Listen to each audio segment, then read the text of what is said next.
Hey yo, what up, people? What up? What up? What up? What up? Hey yo, I'm about to date myself real quick. Y'all remember this joint? Hey yo, I'm cleaning this bed. Now I'm finna show the lean in this bed. Nigga bug. Carbon 15 in this bed. This grand hustle teams and kings is getting rich. I lean and get bent. Lima bean sent. I take breath. The opposite of primatine miss. Hey, y'all know that young Dro, huh? What's up with it, Alpha? What up? Can you hear me good? Hell yeah, I can hear you good. Can y'all hear I, Alpha good I out was there? just sitting here. I was sitting here rolling, driving. I was doing something with my daughter. Walked out. I said, "Oh, trucking. He going live. He getting it in." He say, "Hey, it's after Christmas. I know y'all got some free time. For sure. You What already know, man. You already know. You already know, man. what Hope you that on today? everything, What you on today? What you on today?" man. I'm on it all today, man. So we got some of this draft stock. Whose draft stock is going up? Whose draft stock's going down right now? A little bit about the NFL playoffs. Do you think that the Steelers need to hire a head coach? I went off on some people on X, right? They got Okay. the talking about we need a new defensive coordinator. The guy had made a post and said we need a new defensive coordinator in Pittsburgh, and Yep. I clicked on it. I was about to reply. I was like, all right, I can understand the new defensive coordinator. Our defense ain't playing like it was, you know what I mean? It looks like our defense is progressing. However, there was somebody in the comments that said we need a new head coach too. And I went off and I said, hold up, let me get it pulled up because I gotta say it verbatim up in here. I can't, you know what I'm saying? This is a if there's any children watching, I advise your children not to be watching right now. We do curse on here. I don't condone it, especially when you are around women, young men. I know y'all cuss, but I'm gonna get my cuss on, right? So yeah, what did I say? I'm getting it pulled up right now. Alpha, I'm gonna tell you All exactly right. what I said to them fools. Exactly verbatim what I said to them because Tell I you what. went off on I the have motherfucker. an opinion. Go ahead. Say what you need to say, bro. What you what happened? Yeah, I got an opinion on that. Okay, so I said, Once you pull it up. yeah, yeah, yeah, yeah, So yeah. so so before you, I don't know. Messing around, coaching wise. Would Yeah. you have This what fired? That's you know Mike Tomlin, a great coaches ever. And this current year, y'all are overachieving. So I don't understand what's the issue. Y'all winning way more games than I expected. So they maximizing. They literally, what's their record right now? What is our their record record right? right Like now, 10 10 and five. 6. 10 and They 6. are 10-6. If at the beginning of the year I told you y'all were going to be late in the season competing for the AFC North Championship, clinching the playoff berth, and you're going to be 10-6, 11-6, you would have jumped for joy. I think people got an issue with recency bias. Okay, you lost the game. I done seen Kansas City lose bad games. But one thing I do know is Pittsburgh's going to be prepared to play for the most part every week. Mm-hmm. I don't get this is not college. This is not where you can recruit more talent than anybody. This is not Alabama losing to Vanderbilt. These are the pros. You get free agents and you draft.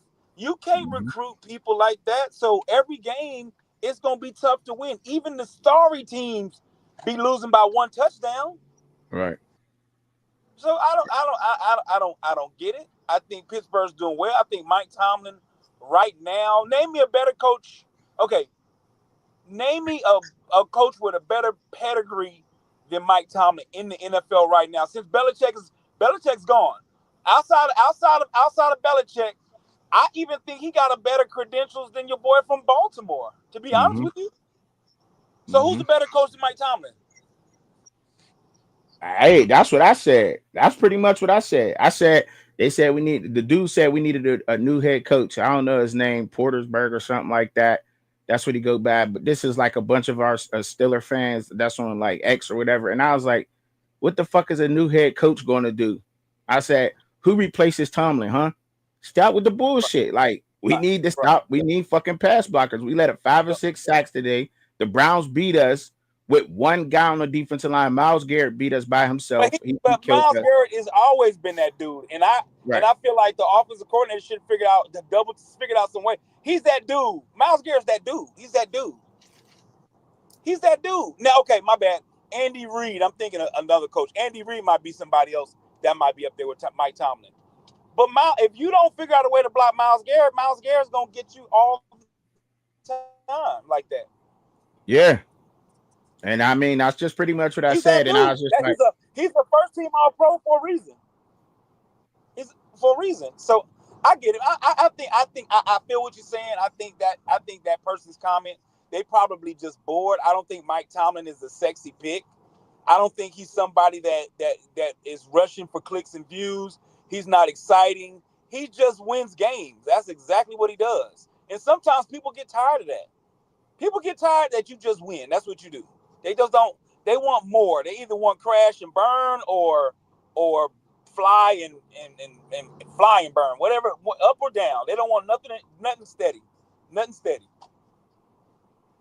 and see, look, I'm getting ready to reply live right now while y'all watching me, like, because now they're saying like 4th and 25. Like, who cares about a dumbass play? Like, who cares about one play? Like one play, like who replaces Tomlin then? Who replaces Tomlin? That's what I want to know to like a lot of Steeler fans, a lot of people. And I'm asking y'all, like, I mean, you're not a Steeler fan, but who do you think in a coach that could come into the Pittsburgh Steelers and replace Mike Tomlin? There isn't one because I only other coach that I say that got that pedigree is probably you got Baltimore that's kind of up there, but he's even above him. And Andy Reid. And Andy Reid is blessed to have damn Pat Mahomes. So I don't know who's gonna win 10 or 11 games with Russell Wilson and Justin Fields at quarterback. What up, I don't Mike? know who does that. I don't know who does it. That's what I'm trying. That's all I'm trying to figure out. Like that's pretty much what my whole thing built up to. I was salty as hell yesterday. We lost at home on Christmas and in blowout fashion. Like I didn't agree. I don't like that. We lost in blowout fashion yesterday at home. Like that's unacceptable. That's unacceptable. And in Pittsburgh and sports I period. get you, Like but you know it happens though, bro. Even Super Bowl champion. If you look at Super Bowl teams, you can look at most Super Bowl teams. And you look at their season. There's a game in there they don't want to lose it like that. Every team got those lows. So let me just keep it a buck. Shout out to Law Dog. What up, motivated, dedicated, salute to everybody. So we lost at home on Christmas, blown out to the Chiefs. I'm down $100 and an authentic jersey. I got you, but you know that bet was made early in the year, so you know that's Kansas City. So Kansas City's a little different. Law Dog, I'm pretty sure if he came up here, man, y'all got so much to talk about. Kansas City's different though, bro. They they can play in the cold, they can play in the heat. If they clicking, they a tough team to beat, bro. And they look like they starting to ratchet up. They starting to ratchet up to get ready for the Super Bowl run. To be real with you, like that time of the year. It's just crazy. I mean, look, I thought we honestly had a shot against them, though. Honestly, especially with being at home and the way that we've been playing this year. Yeah, but you know what your main theory was? That wasn't your theory. Your theory was Kansas City Chiefs would have locked up the playoff spot and they wasn't going to be playing people. I remember when you guys bet that bet. Your theory was we can beat y'all because Kansas City's not going to be really be trying to play. And Kansas City said, fuck, get that. We want that playoff. We want that seed. But had they came into that game undefeated, I don't think they played. They don't. Yeah. They don't So play. I mean, I got it. I think it was a good shot, and I thought as the season was going on, I said, "Oh, wait a minute." But Kansas City said, "No, if we play, we gonna beat you." Now we on some bull crap, then yeah, you might get us, but we gonna finish the season out. We trying to get this push. They might play the next game too. They might be on this. They might be on. We gonna keep our momentum. We know we gonna get a bye week, so we need to play every game. So and now we got a quarterback problem. So what do we do? Like, I mean, like, because of the game this week. No. Like, I don't think it's the game this week. I think it's just we're coming up. I've been brought this situation up. Like, do we pay Russell Wilson? 25. What do we want? 30 mil a year or something like that. The market went up. So do we pay Russell Wilson the market value for a quarterback? Do we keep Justin Fields? You know what I mean? I already pretty much said what I had to say. Like, I don't think you can let Russell Wilson go. And but and for some reason I don't want to really really don't want to let Justin Fields go. But I mean, you got to let him go make his money. And we are an organization known not to pay people. Like, I mean, we don't pay a lot of players, especially for, but see, that's what I'm saying. Cause he went 4-2 this year. Justin Fields went 4-2 this year, Alpha. And then Russell Wilson's been playing pretty good. Like, I wouldn't say Russell Wilson's playing bad at all this year. I don't think he's playing bad. I think that we had a horrible game yesterday. Our offensive line got, a little bit bullied, but I don't think he's been playing bad this year. He's moving around pretty well. I think he got a couple more years in him. I don't know how much we give him, but I don't think we break the bank paying him. Yeah, so the thing about the Pittsburgh Steelers historically, they only pay the quarterbacks they draft. They will never ever pay no quarterback no money as a free agent because they don't need them. Their team relies on special teams, defense, and running the ball. That's traditionally what Pittsburgh does. Now you got the one-offs where you got the Cordell Stewarts and the Ben Roethlisbergers that got paid because they drafted them. So if they got drafted and they performed well, they will reward them. I can honestly see Pittsburgh going back into free agency and looking for another free agent that's probably a pretty good player that can do well for them. I don't know about them giving Russell, but I don't know where Russell Wilson, what kind of leverage he has. I don't know who else do you think will give him $30 million. If it ain't Pittsburgh, who's gonna give him $30 million? For Russell? Yeah, who's giving Russell Wilson $30 million? So what kind of leverage does he have? I don't know if he has leverage like that. I mean, the way that he played this year, he can help a lot of franchises out there. I get what you're saying, but that's Pittsburgh. Pittsburgh's different. Everybody don't have defense. Everybody don't run the ball like that. Everybody don't have that weather. Everybody don't have that culture. Russell goes to another team and it looked like dog, like it looked like Denver. He can easily go back to looking like that. So, who's paying him $30 million? You're right. You're right. Put him on and pay him $30 million. When I look around the league, Cleveland. I mean, but they can probably get a good quarterback out of the draft. So yeah, but they got to get one out of the draft because they got too much money tied up in Watson. So ain't nobody. They're not gonna pay Watson 50, then another quarterback come in with 30. That ain't happening, bro. That is not happening. Salute, Katie. Salute. I think we got a couple people. I think that we got to grab. I don't know. I think we got to address the offensive line first, for sure. And then from there, I do think that we pay Russ, and I think we bring both of the guys back, but we definitely need a receiver. We definitely got to get some more weapons out there at receiver. A good deal. What would be a steal for Russell? Give me a number. A number for Russ? Number of years, and give me the number of years, and give me per year. At this point, man, I think you got to give Russ. I would try to get Russ for 3 years. Would you like 3 years? I'll try to give him 3. The same deal that Daniel Jones got with the Giants. That same identical deal, probably. Or like I try to give him. I would try to give Russ 4 years. Ooh. 80 mil. 4 years, 8. So you'll say I'll give you more years, but I want your per year to be less. Right. I'll give you 4 years with you, but it's gonna be $20 million per year. Right. And I don't think you could beat that. He at the tail end of his career. It's a great, like you said, it's a great organization with very high prestige. You know what I'm saying? Pittsburgh, great place to retire at. You know what I mean? Tail end of your career. Decent football team that's right on the cusp of winning that Super Bowl. You may get a Super Bowl in Pittsburgh. We get a couple more pieces on that team.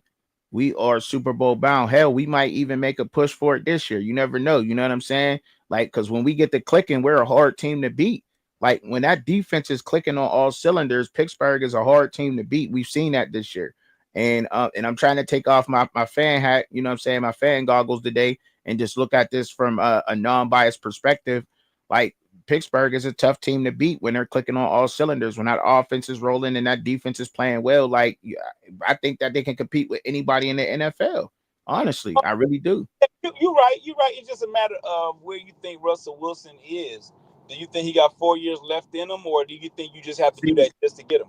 I think he got about 3 more in him. Because I think we learned from Big Ben, like, and see, and that's what I don't want to do. I don't want us to get hung up on an old quarterback like how we did with Ben Roethlisberger.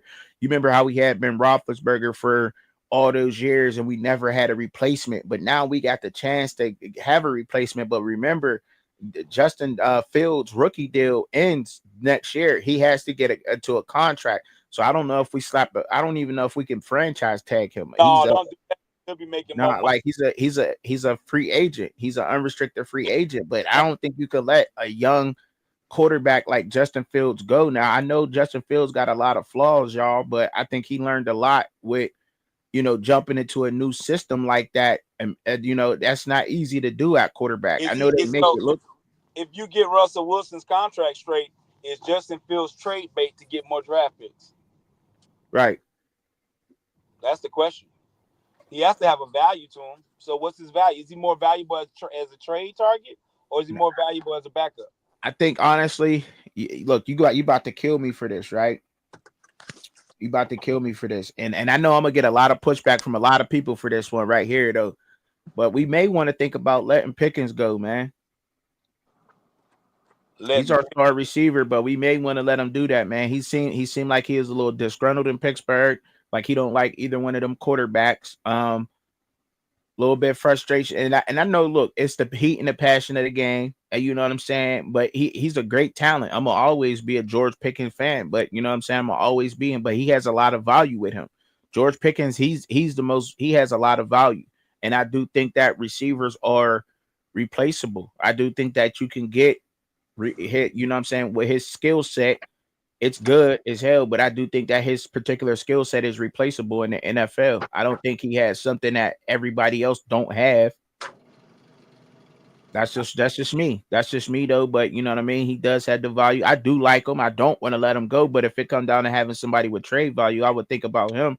And maybe Fields. You know what I'm saying? Maybe Fields. But when you got that many years of NFL experience and that many games underneath your belt, and this would be his second year in that Arthur Smith system that I think is really catered for Justin Fields. I don't know. I think you might want to let Russ go ahead and I don't know. See, I would say let Russ go and keep Fields. That's what I would say, Al-Farouq. If you ask an Steeler fan, and I'm trying not to be a fan, I would let Russ go and keep Fields. For the simple fact, I mean, he's younger. If it don't work out with him, you know what I'm saying, give him one of those, give him 2 years, the max that you could give him for 2 years or something. So what you're saying is Pittsburgh got leverage over both quarterbacks. Yeah. I got you. No, I agree with you. But hey, I'm gonna tap back in a few. I'm bringing around. I'm tap back in a few. I'm gonna listen to the show. Yeah, no doubt. Go ahead. Do what you gotta do. But yeah, I think that you said Pickens for Tyreek. Tyreek went out of Miami. I don't like Tyreek Hill in Pittsburgh. I think I like Tyreek Hill. I love Tyreek Hill. And I don't know if you get a straight up deal with that. He still want to be paid a lot of money. He wants the ball a lot of the time. I don't think that we want to cater our offense directly around Tyreek Hill like that. You know what I'm saying? We need a guy, and I would love to have Tyreek Hill in Pittsburgh, but he's older. And he demands the ball a lot, man. And let's just be real. Like he's a hell of a ball player, man. He really is, man. But I seen one play last week with Tyreek Hill that I did not like. I didn't like what Tyreek went and he didn't dive for that ball. Like he get too divish with it. And I don't know if he'll play like that in Pittsburgh. We can't afford him to be playing like that. You know what I'm saying? Like I like Tyreek Hill. I think it's a damn good trade for that, but I don't know, man. I don't know if we, Tyreek, I would love him in Pittsburgh though. But I don't know if his attitude will fit, you know what I mean, on that particular team. But who knows, though? Who knows what may happen with that? But I definitely think that, with both of the quarterbacks, we, like he said, like Alpha was just talking about, I think we have leverage with both quarterbacks on the team. But I do think that they're very similar. Russell Wilson is scrambling a lot more. And I just think that that offense, the way that it's supposed to be ran, can be ran by Justin Fields and at a high level. I really, I'm a big Justin Fields fan. He's not he hasn't had his best chance yet. He started off this season 4-2 out of 6 games that he played. You've seen him struggle in that offense, but that offense is still struggling now. We only scoring 10 points. You know what I mean? Like, at least with him in there, he brings another element to that team that you have to watch out for. You know what I mean? Like Russ, yeah, you got to watch Russ run, but I don't think on that one play where Russ got tripped up, I don't think Justin Fields is getting tripped up like that. You know what I'm saying? Like, he's breaking that and he's going for a big gain on certain plays. Like, I really like what we got going on, as far as leverage and everything. But we got a lot to do in the off season. But shit, this season ain't even over yet. But so we got to get through the Cincinnati Bengals first and see where we land at. It looks like we're going to be playing the Houston Texans in the first round. I do think we could beat the Texans, but hell, you seen this any given Sunday. This is not college football. These are all professionals, and I just hope we start clicking soon. You know what I mean? Because us getting this far, which means that we're going to get a decent draft pick. You know what I'm saying? Like, we ain't gonna get one of the top guys, so we're gonna get another decent draft pick, and so I think we got to make a move this year. We have to make a move, man. I think Pickens is the guy that demands the most, and we can get the most out of him. Um, and hopefully we make the right decision with that move and see what's going on. But I think we got to keep Fields, let Russ go. What y'all think, though? Y'all think I'm crazy for that? I mean, I there's a lot of different scenarios that can go into that. That's just what I think. But I do agree with a lot of people out there that think that we got to address that offensive line. That offensive line has to be addressed, period. Like, we got it. We got to get that offensive line addressed. We can't let up, particularly that tackle position. That left tackle position is killing us. We got to get somebody there that can play that position at a high level, because that's unacceptable to let up 5 or 6 sacks in a game. You can't do nothing with that, And if we're gonna run 2 tight end, a double tight end set on that field, and not have a spread type of offense, then we need faster tight ends. We need more receiving type tight ends. You know what I mean? That's what we need. But also, we like to run the ball, so we want guys that can block. But Darnell Washington ain't the fastest guy, and he's not that savvy with being a receiver, but he can block his ass off. You know what I mean? And so we got it's a dilemma. It's a lot of things to really sit down and think about when it comes to my Pittsburgh Steelers. Like, what moves do we really make in the off season that's going to benefit this team and take this team to the next level? You know what I mean? I think we're there, but I just think like we're missing just the push, the integrity. Like, they gotta go out there and win them games, man. I know we can get it done, but they gotta win those games. We can't get into these games with these elite teams like the Chiefs, and it's about to be playoff mode time now, and get smashed like that. I mean, the Texans got embarrassed too yesterday. It just wasn't my Steelers. Like, I'm glad we scored 10 points. Hell, the Texans ain't even gave fucking 5 points. They only had 2 points in the whole game against the Ravens. They got absolutely humiliated. Some problems going on down there. CJ Stroud seemed to have hit a sophomore slump, out there. I wouldn't even really call it that.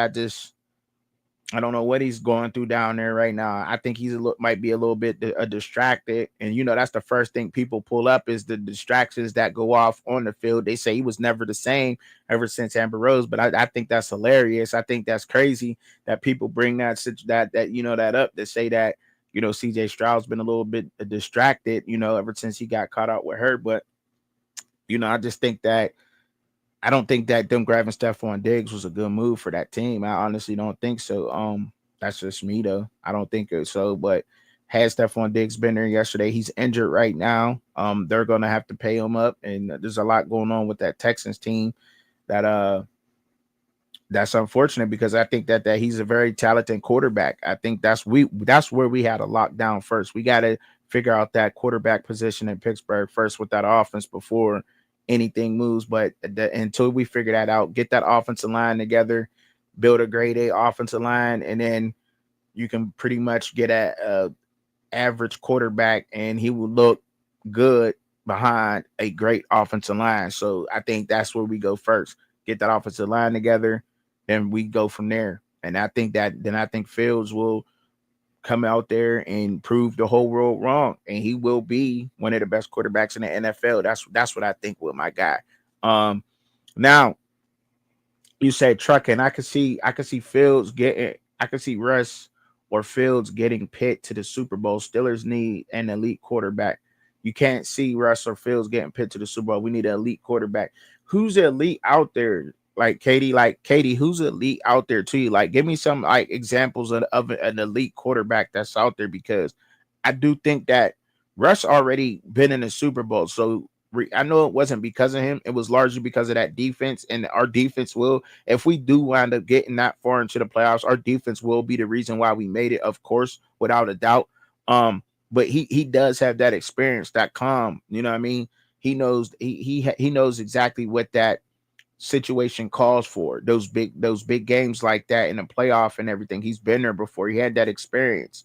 Russell Wilson did. So having him there, I think, is good. I mean, he do got a ring, and that's what I'm saying. Like that's the thing. Like, you know what I mean? Like, we ain't got no solution. Like, you know what I'm saying? We ain't got no solution, Katie. Like, that's just like everybody out there screaming Mike Tomlin. We need a new a new head coach. Like, what new head coach are we gonna get? Like, what the fuck are y'all talking about out there? Like, what the fuck are y'all talking about out there? What new head coach is the Pittsburgh Steelers going to get? Like, who out there? There's not a lot of elite quarterbacks out there because quarterback play has dropped tremendously. And you know what I mean? Like, there's not that many elite quarterbacks out there. You know, you quarterbacks that we thought were washed are now becoming the better quarterbacks in the NFL. Like, Sam Darnold was forgotten about. You know what I mean? But he was one of the best quarterbacks coming out of college football. He was forgot about. Went to the Vikings. JJ McCarthy goes down, and now we hear Sam Darnold, and he stepped up in a major way. Like, I think for sure he has to be the comeback player. I think Russell Wilson want too much money. You know what I mean? And I think, yes, he plays good, but he also needs a lot of other things to go right with his game. Like, you know what I mean? Like with Ben, like for instance, when we had Ben Roethlisberger on our team, yeah, Bo Nix is definitely balling, and I called that too. Motivated, dedicated. People told me I was crazy at the beginning of the season when I said that Bo Nix was going to ball out. I called that. I'm not even playing. Bo Nix is absolutely going ham right now. And I said that he would. I just don't. And that's what I'm saying. Like, I don't think that Russ is a game changer. I do think that Justin Fields got that. I think we got to take the training wheels off of him, man. I think we got to take the training wheels off of him and let him ball. That we got to. If we take the training wheels off of Justin Fields and let him run that offense the way that Russ is running that offense, and give him more than just a fucking quarterback draw, and I think we'll see his potential. Up until then, I don't think we could. I think he can be an elite quarterback. I do think that Justin Fields can be one of the better quarterbacks in the league. I don't want to go as far as elite because people like to use that word loosely, but he got the chance to be in up there. Justin is a great quarterback, man. He is, man. Without a doubt, he has the chance to be elite. I don't think he does. We cannot let him go for nothing. We can't let him go. He's too young. He's about to be hitting his prime years at the quarterback position. You cannot let him go. That'd be the worst thing with Pittsburgh we ever do. If we let Justin Fields walk out that door, I know that's the worst thing we can possibly do, is let Justin Fields walk out that organization without paying him some kind of deal. You know what I mean? Like, that's just crazy to me. That's crazy. That is crazy. Period. I think if we do bring back Russ, I think we got to bring back Russ as a backup. And I figure that just now came to me that we got to bring him back as a backup, because I don't know who you replaced him with. There's not many quarterbacks out there. I was called crazy for saying Sam Howell was going to be a good quarterback. Like, why didn't we try Sam Howell? I like I like the Mormon Milf Hunter. I like him. I ain't gonna lie. I liked him at quarterback. Like, Zach Wilson. I like him. Like Wilson. I ain't gonna lie to y'all, man. I did. Sam Howell that was at Washington was with the Redskins last year. I think that he should have been over there. I think he's gonna be a backup. He's gonna be a quarterback who's gonna bounce back. He threw a lot of interceptions. He did. He was forcing a lot. Didn't have as much that's going on right now up there in Washington. What Jaden Daniels has, and he didn't have all that. He had a nice run game. McLaurin was his go-to guy. McLaurin was his go-to guy. I think he still got some years in him. I still think he got some big play in him. So, I mean, it's not like you can't go out there and get a quarterback who could show up for a year or two, but we got our future on our roster, man. We got that guy.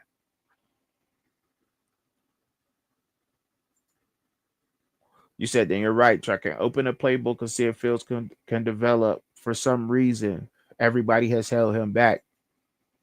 For some reason, like, I feel because they know his like, if you could go back to what I think it was his rookie year in Chicago, he came in, he played loose, he played free, looked like he was having the most fun ever.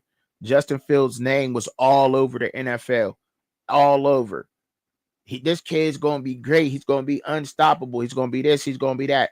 He was so good that Chicago didn't even need to go and get more weapons on the outside of him. They tried to literally give him average or below average weapons at receiver.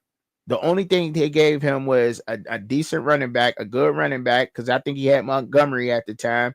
Montgomery and Cole Kmet. And then they tried to build a good defense in Chicago. And it just didn't work out like that. That's how damn good Justin Fields is. And I still think I know he has that play in him. He's a problem. Because if he wasn't, then they wouldn't be stacking the box every time he's at quarterback. You know what I mean? Like, it's just there. Like, open up give him the same playbook that Russell Wilson has.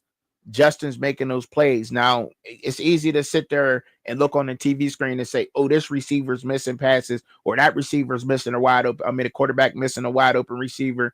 But on the field, you're not seeing that. That shit's moving fast. You know what I mean? Like, you're not seeing a lot of that shit. And I'm not saying he's the best at vision at quarterback, but he damn sure can make the throws. He got a cannon.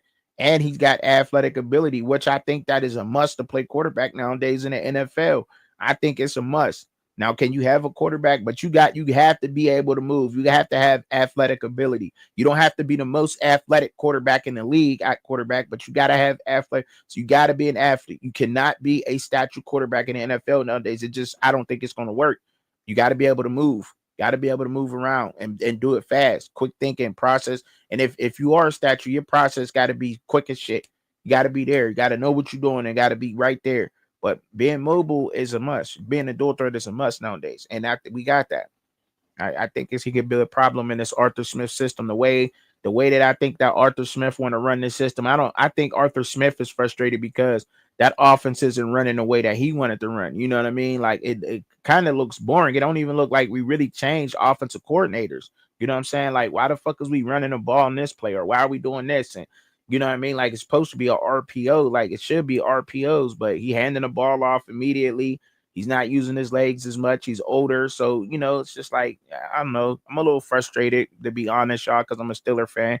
So sometimes it's hard for me not to get, to give my take on it. So, calm down.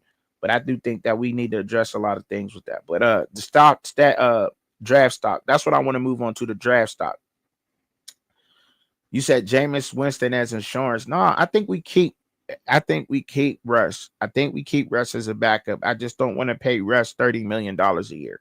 No, I don't want to pay Russell Wilson $30 million a year to come in and not be a game changer at quarterback. He's not a game changer at quarterback. He's just not. He's not doing that. He's not changing the game or bringing an element to the game that defenses are scared of, or you have to game plan for him. Like, you know what I mean? You got a game plan for Justin Fields. Only if only for his legs. You're game planning for his legs to take his running ability away from him. Period. You don't have to do that for us. You know what I'm saying? Like the offense is still not scoring as many points. I know a touchdown was called back on us yesterday, but still, like, not able to score the same way. It looks stagnant as hell. I just don't agree with it. I don't agree with it. I don't agree with it. I like that. Ain't nothing wrong with us short people. Our short people's good. The draft, I think. So some of the draft stock, and I had it pulled up.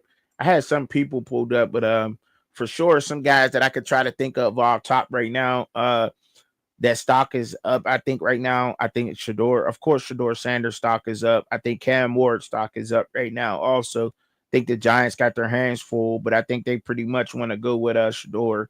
Um, don't know if that's going to happen, but I've also seen something that I don't know if it's true. So, I don't know this to be true. I've been looking around and trying to figure it out, y'all. If Shador and Travis is not attending the NFL draft, I heard they are not going to attend the draft. Now, is that true or not true? I don't know if that's true. That's from asking right now out there to some of the people out there. I know a lot of y'all be, you know what I'm saying? Y'all act like y'all know a lot of everything. So, because I couldn't find it, but I did see somebody talking about them not attending the draft. But I said something similar to that last year, and on the fans' point of view with me and Shad, that they might try to pull something like that to try to get this Raiders deals done. It's going to have to be something crazy for them two to end up on the same team. No, we kind of talked about that the other day, but the thing is that I don't think I didn't hear that at this point in time. Will they be attending the draft or not? I do know that I don't know if Travis hopped on the plane to go to the bowl game or not right now. The last I was hearing, there was a couple reports out there, seeing it floating around on the internet that he didn't make the plane with the team. He did not travel with the team out there to the Alamo Bowl. So he might be thinking about opting out the Alamo Bowl, and which brings me up into my next, like what I really want to really get up into a little bit of draft stock and talk about this situation here with him not going out there to the draft, like with him not traveling with the team. So I get it, right? That whatever may be going on, that's beside the point. Playing football, and that's why they need a clause in their NIL deals, right? We say they professionals. We say we pick and choose on who gets it in the media and who doesn't. I seen a whole bunch of people drag the shit out of Kermani McLean when he decided to leave last year. Nobody really came to his defense. I mean, some people came to his defense, but it was all on that kid for leaving the team. Piece of shit. They called him worse. They did him dirty. You know what I'm saying? Anyway, play for your team, man. Play your fucking games, man. Play your fucking games, man. You getting paid to be an athlete. You're getting paid, period, point blank. I don't care if they're calling it name, image, and likeness.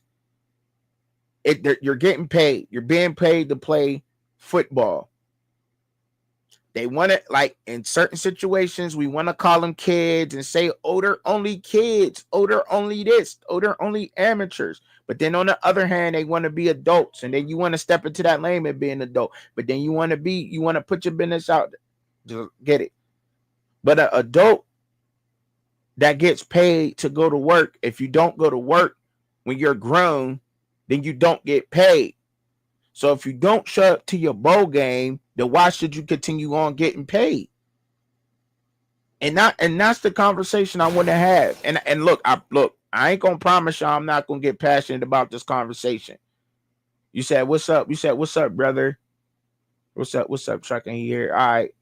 You said, what's up, Trucking? He is there. He came in on a private plane. Okay, good.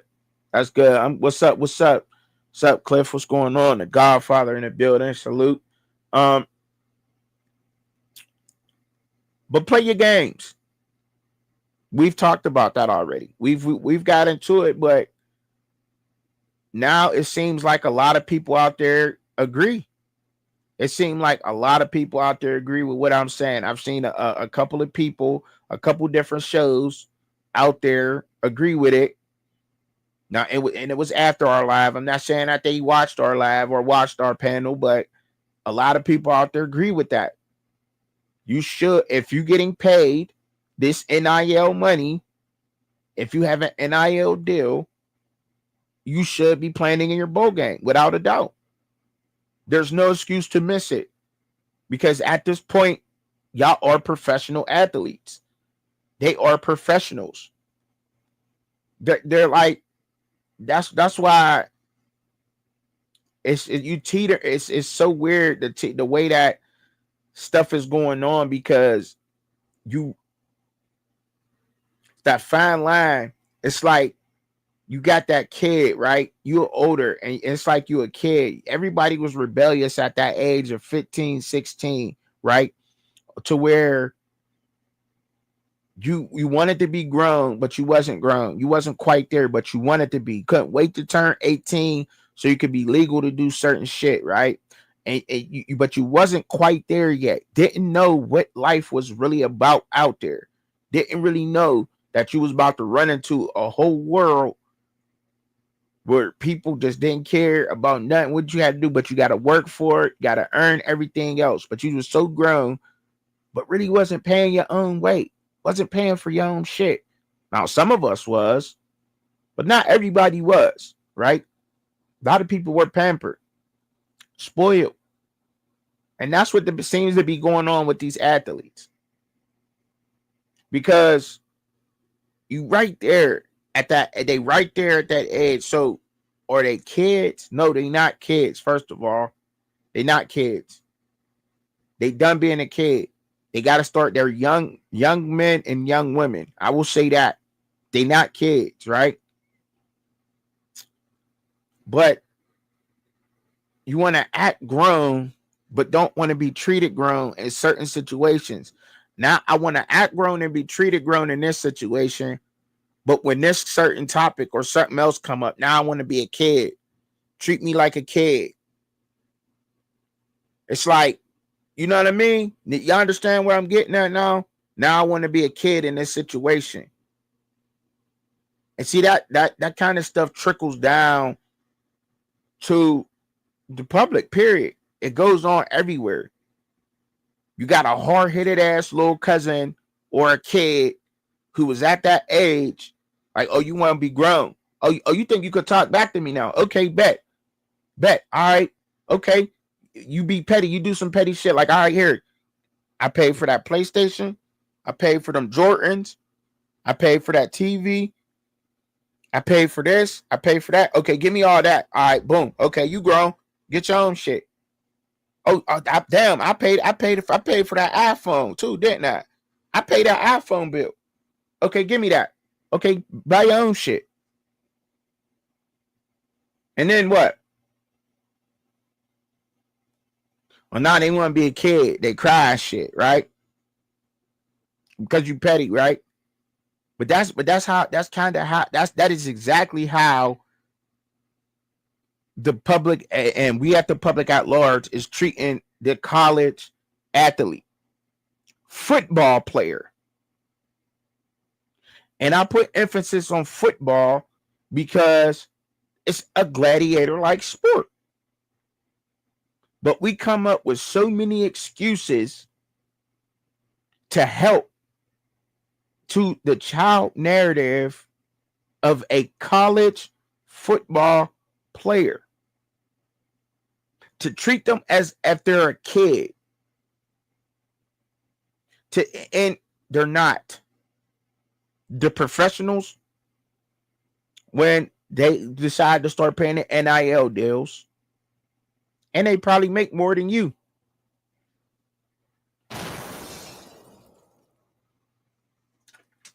So what are we talking about? What are we like? Why are we doing this?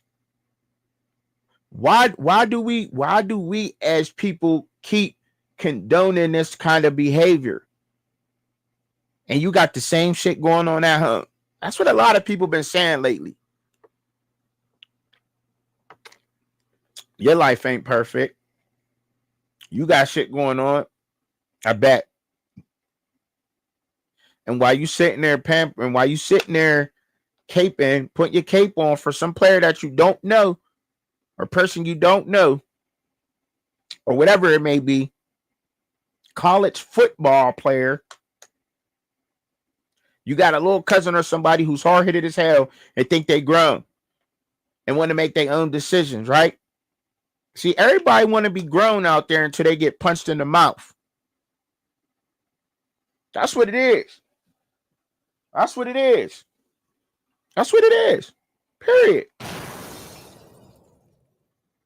It's just a fact. And at what point do we take accountability for our shit and what we doing? Now, what does this have to do with what I'm talking about? Where I'm still on the fact that play your damn bowl games. Play your damn bowl games.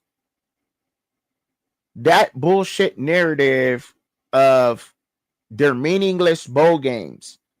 If they're meaningless, then why keep a record during the season? And I know these is questions like, oh, that shit just sounds stupid. Trucking, what do you trucking? You just talking. It just sounds stupid. That don't even make sense. Like, what do you mean? Why play the games? Why play the games? Why try to win 6 games? That's hard to do. It's not easy to win 6 games, by the way. It's not easy. It's an accomplishment, and you should enjoy your accomplishment by all means. By all means. By any means. You should be, if you are trying to lose weight and you're happy you lost 3 pounds, you should be. Oh, that's only 3 pounds. You could gain that back. No, you should be. Should be happy with any accomplishment that you get. Oh, that's not the same thing. So what else is? Should be happy with anything that you accomplish. Anything. Anything. And everything there is to be happy about.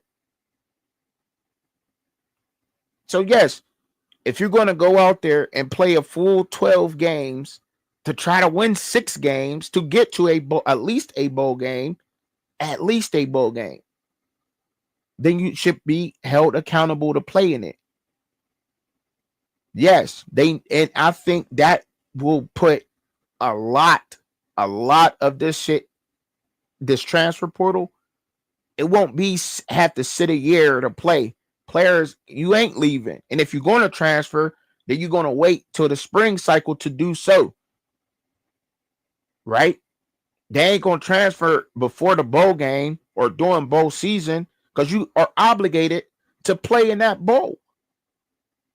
Because you signed an intent that I want to get paid X amount of dollars for 12 games and including a bowl game. That's why.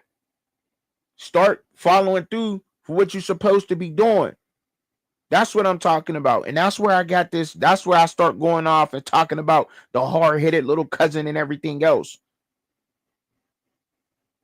Because you're not being held accountable for that. So you're going to keep acting like that.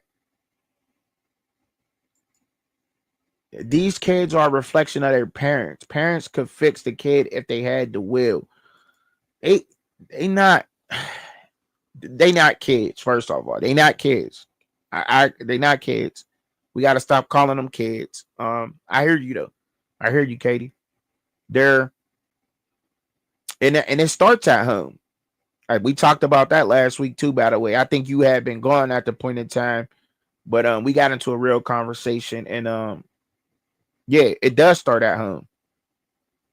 But it also starts in a lot of these households to where we're having these disagreements like, oh, bowl games, they don't matter. They don't matter. It should. It should. You know what I mean? But that's what I'm saying. And that's exactly why it is the way it is because these households are loose like that. We all don't agree with that certain thing. And we don't have to agree with everything. No, it does not have to happen. But when it comes down to principles and morals, there is none out there. Because we don't set none. Because we loose as fuck. We don't set no principles and morals nowadays. See, there was a code. Back there used to be codes to shit. You know what I mean? Like it should just be certain shit you didn't do. And I know this is just a little off topic, but like you there was a such thing as like you just didn't tell, right? You didn't tell.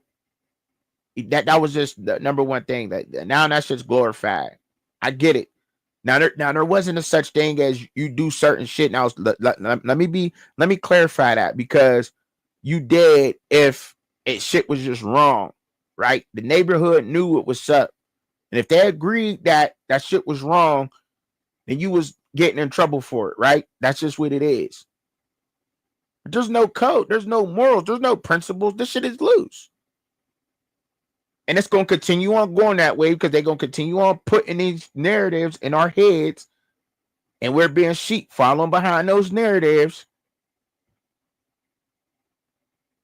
that these bowl games don't matter. And they should, and they do. To the university, it should mean something to you. You went out there, sacrificed your body, your time for 12 games. Didn't worry about injury for 12 games. But you want to talk about you being injured for one more game. And that's the main reason. That is the main reason. You know what I'm saying?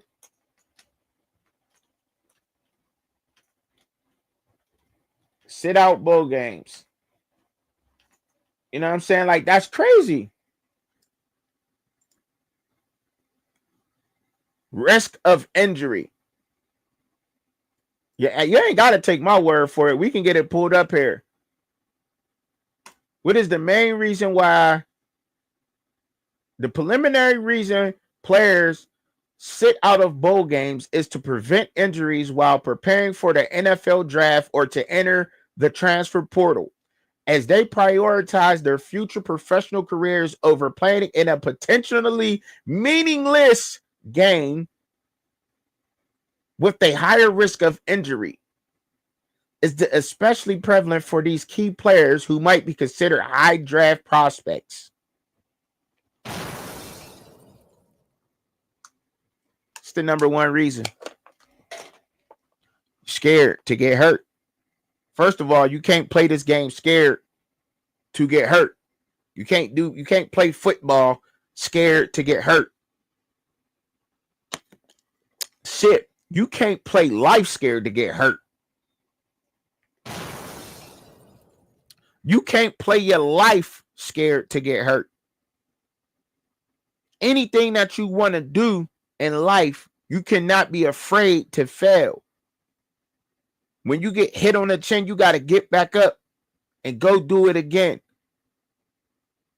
You don't quit on nothing in life. Period. Period. And ain't nothing ever going. And just talking about, then there's the NIL impact. Hold up, there's more. Injury prevention, transfer portal, and the NIL impact. Now this is from AI. The rise of name, image, and likeness deals could further incentivize players to prioritize their personal brand over playing in a less significant bowl game. It's like, why even try to play that hard? And if you know you are a mate, nobody can never answer this question, right? So many people would say, trucking, you don't get it. You would say, but nobody has ever answered this question for me, because I don't think nobody can answer this question. To be honest, I don't think nobody can answer this question. If you know you are a high draft pick at the beginning of preseason, you played 5 games, led the country in those 5 games in whatever category position you are, pancakes, catches, touchdowns, whatever. Why continue to play the rest of the season? Why not sit out the rest of that season due to the NFL draft? If you are going to play 12 football games, why not play one more? It's meaningless. I got my whole tape of season, but you already knew people wanted to draft you for what you did in week 5, up to week 5. They knew they wanted to draft you then.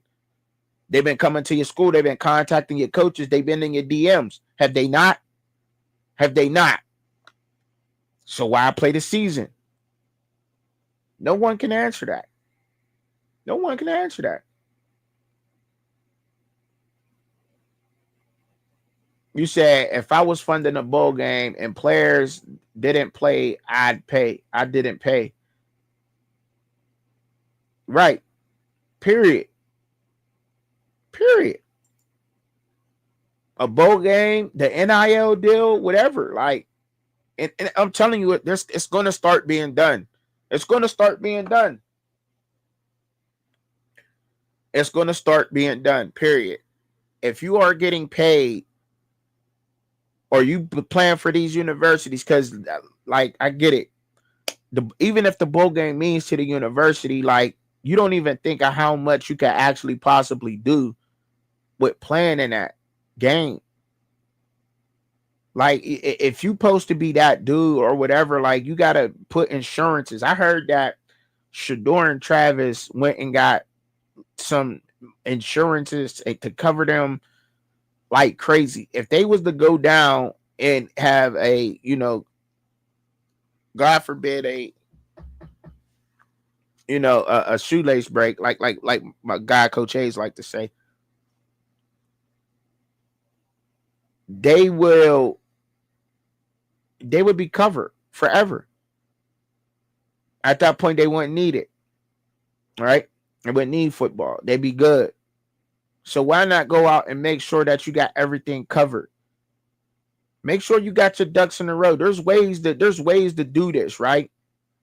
There's ways to make sure that you got everything done and all your ducks in a row up to that point. They got agents. They got people who advise them. They have all of this. But they still have this whole narrative that it don't matter. I just showed y'all the main reasons why players are opting out. It sounds that like, so when you say you're not scared, then what is it? Because at this point, like you shouldn't be shouldn't be quitting on it. I get the transfer. I kind of get that, but that's the main reason why. The main reason. And to answer the question, is there a solution to this problem? I do think that there's a solution. I think that they need to move the transfer portal to one time right after the college football national championship, which is January 20th. So the first week of February, I think they need to do it then. Because look, and then we say that there's some meaningless bowl games, then all the bowl games need to be meaningless if you're preparing for the draft. And why do I say that? Well, because the national championship the game is played January 20th. The draft is then only a couple weeks away from that. If you plan for the national championship, I get it. It's bigger. It's supposed to mean more. It's still the same difference, right? Still a trophy. Yeah, the significance of the team, and more incentives come with that. I guess NFL teams look at the guys who win a national championship versus the guy who wins the Gasparilla Bowl. But if you were in that Gasparilla Bowl and the kicker kicked the 70-yard field goal, God damn it, I want the kicker who made the 70-yard field goal in the Gasparilla Bowl over the guy who made the 45 to win the national championship. You hear me? You hear me? I don't care, you know what I'm saying, about the 40 guy made the 45. I want the guy who broke the record. Yeah, that 45 that won the game, that was clutch. It showed that you was clutch, but damn it, that's all I'm saying. Tape is tape. And you're doing it you're supposedly doing it against a team who was okay. See, and that's it. Like maybe they need to up the bowl game standards to make these games significant.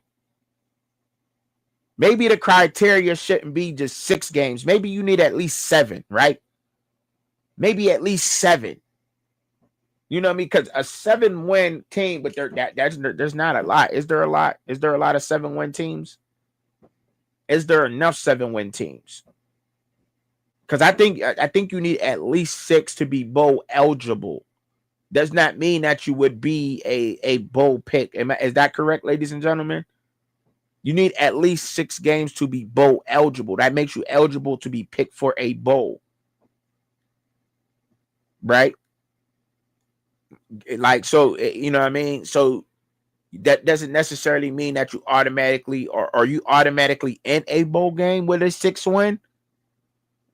With 6 wins? Or just because I believe it just makes you eligible. They call it bowl eligible, right? So if everybody just for some reason wind up winning 7 games, if there was enough 7-win teams to fill every bowl game, then they'll go and start picking between the 6 and 6 teams, or do they just match up because you are bowl eligible? That's a good question. I would like to know.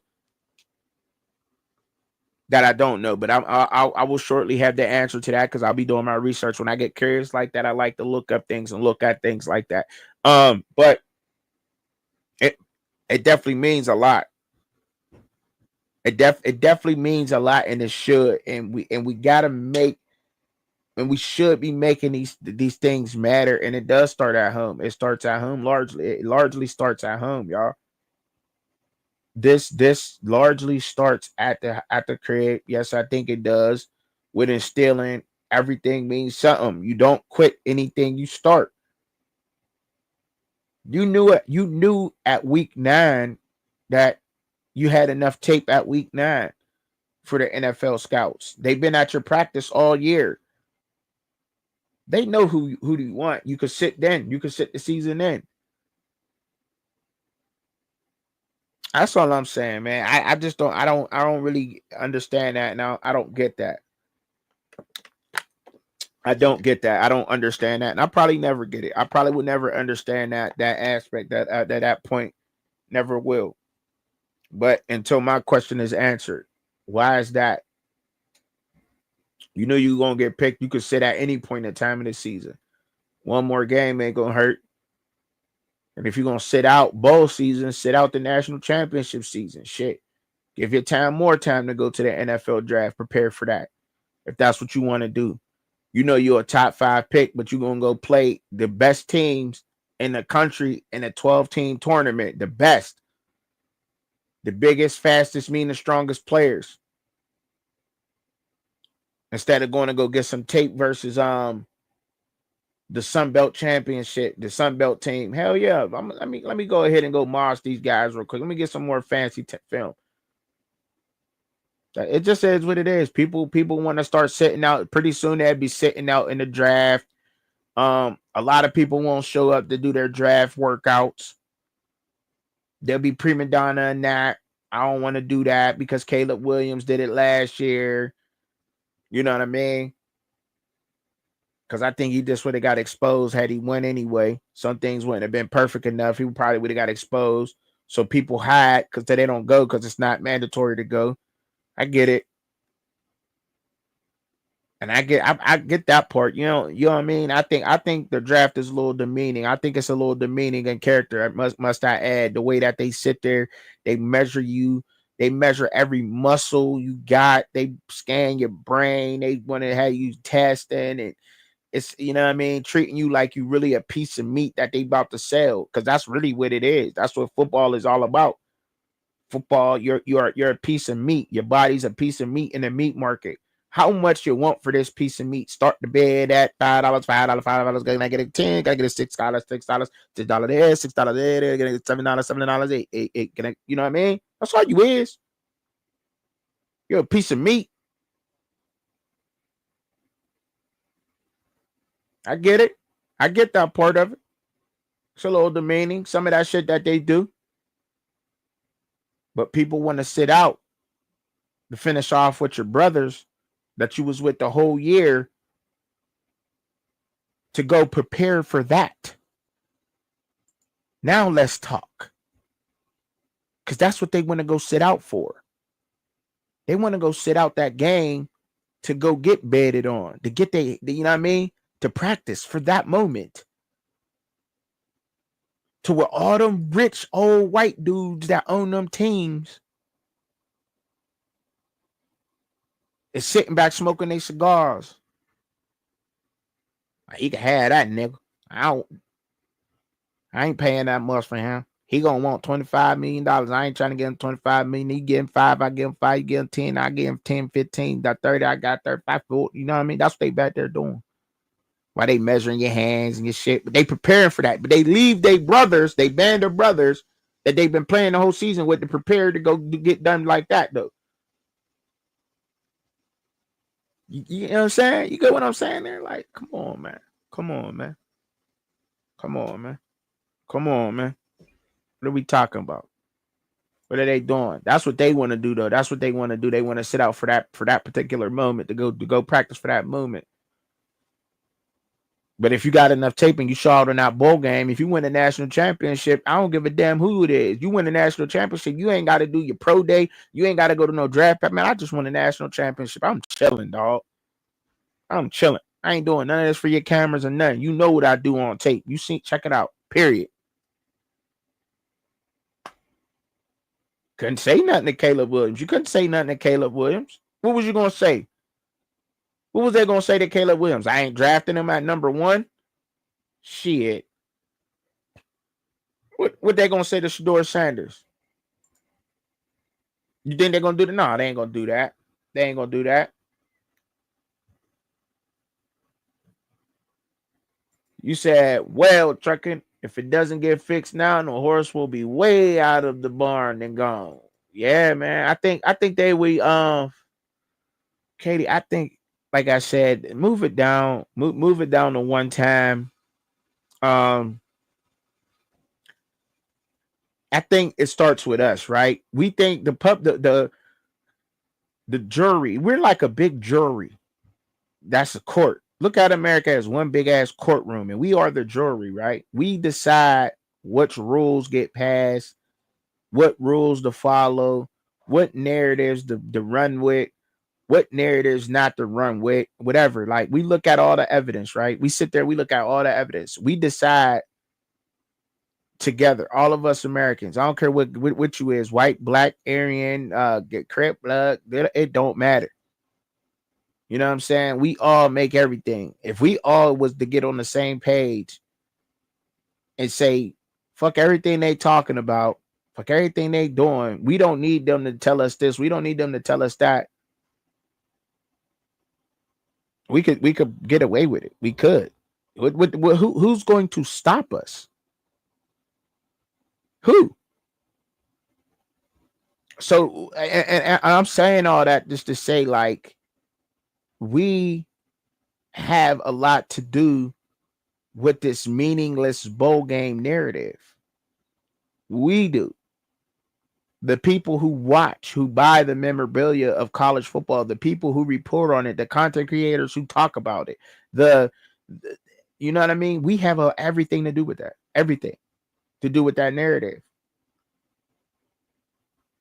We have every single thing to do with it. That's just how it is. We could use a lot of the stuff that we do, or your platforms and the people that's on them, to spin whatever kind of narrative we want, to try to get the people riled up in a certain way, to get behind a certain thing a certain way, to change certain things. We can do that. I guarantee. Like, what would they be able to do if we did that? What would we be able to do? And yes, the country is split down the middle on a lot of bullish. Yes, the country is. The country did. That's just because that's how they want it. That's how they want it. See, it's simple. How you can't control everybody. You got to have them split up into packs.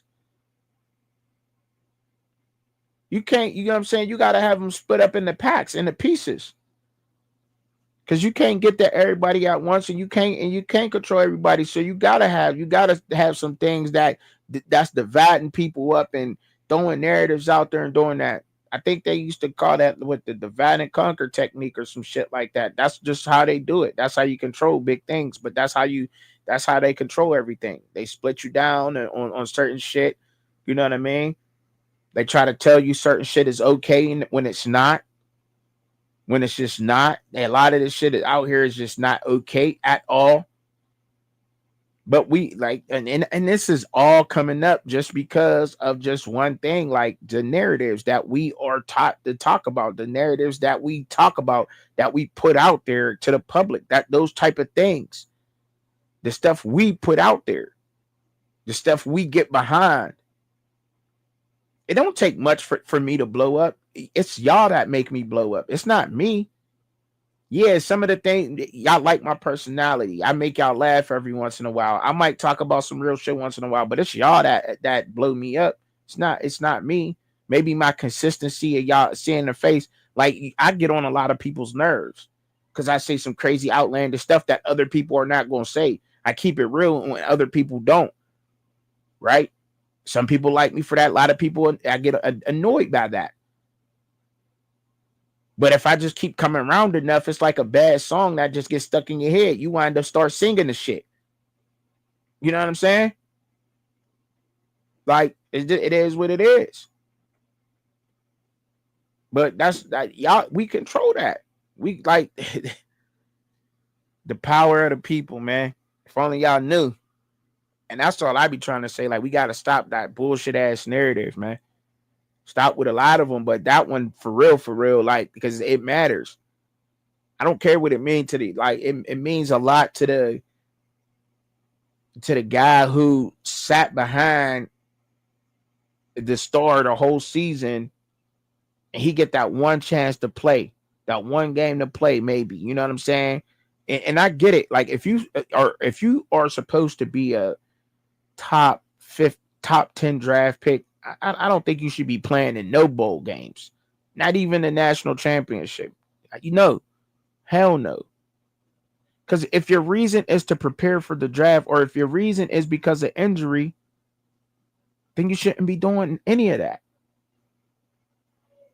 Unless you just a ball player that just say, you know what, I can get hurt at any game. What's a couple more games, or what's one more game?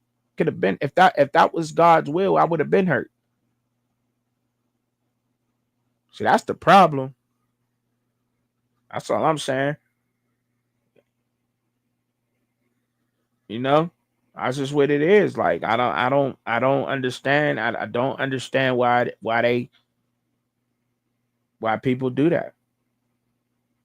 I don't get it. I do not get it. But they'll understand it at some point. They will start. At some point, they get it together and they'll say, "All right, we gonna do it. We gonna get it together." But we got it. Start with us though. We can argue with everybody. Like we gotta stop. We gotta get behind that because it means something, bro. It means something so much, bro. It means something, bro. To a lot of people out there, I think you should want to ball out that game like nothing else before. It could be a last college game. There's a lot of multiple reasons why that game should mean something to somebody. To say we beat y'all in a bowl game. And I mean, and look, and I'm not gonna sit here and lie and act like I don't got a hidden agenda behind wanting these bowl games to matter. My hidden agenda behind wanting these bowl games to matter, if y'all want to hear it, is because we have a lot of disagreements with what conference is the best conference that particular year. Now, I think this is going to happen moving forward. Every year, there's going to be one conference that's going to have the best athletes, or you know what I mean, to be the best record wise, whatever. I think it's going to start changing because of the parity, the way that the college free agency is going and whatnot. You know what I mean? I think it's going to start changing. And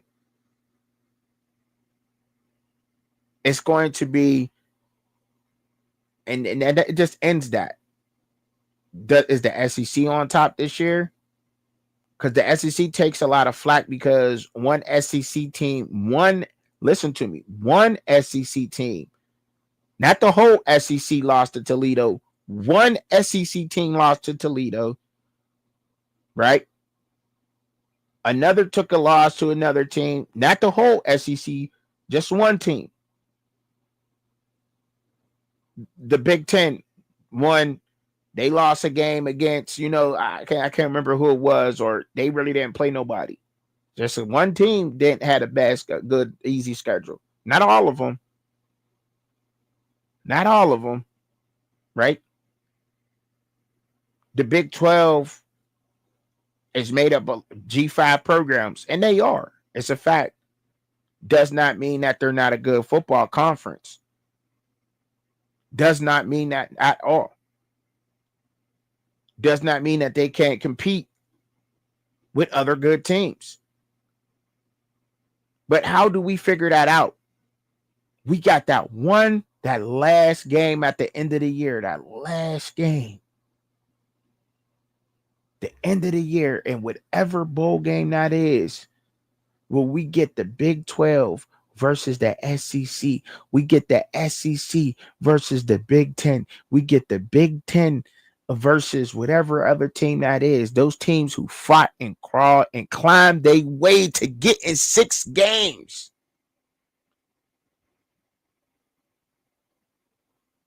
To see who's the better one. And we don't see it because the best opt out. Because they scared of injury. Or they want to prepare for the draft. And I talked about that. That's it. Or they want to enter the track. They want to leave their brothers that got them there to that point. That's what that is. That's what they want to do. And we're okay with that. We cool with that. We cool with that.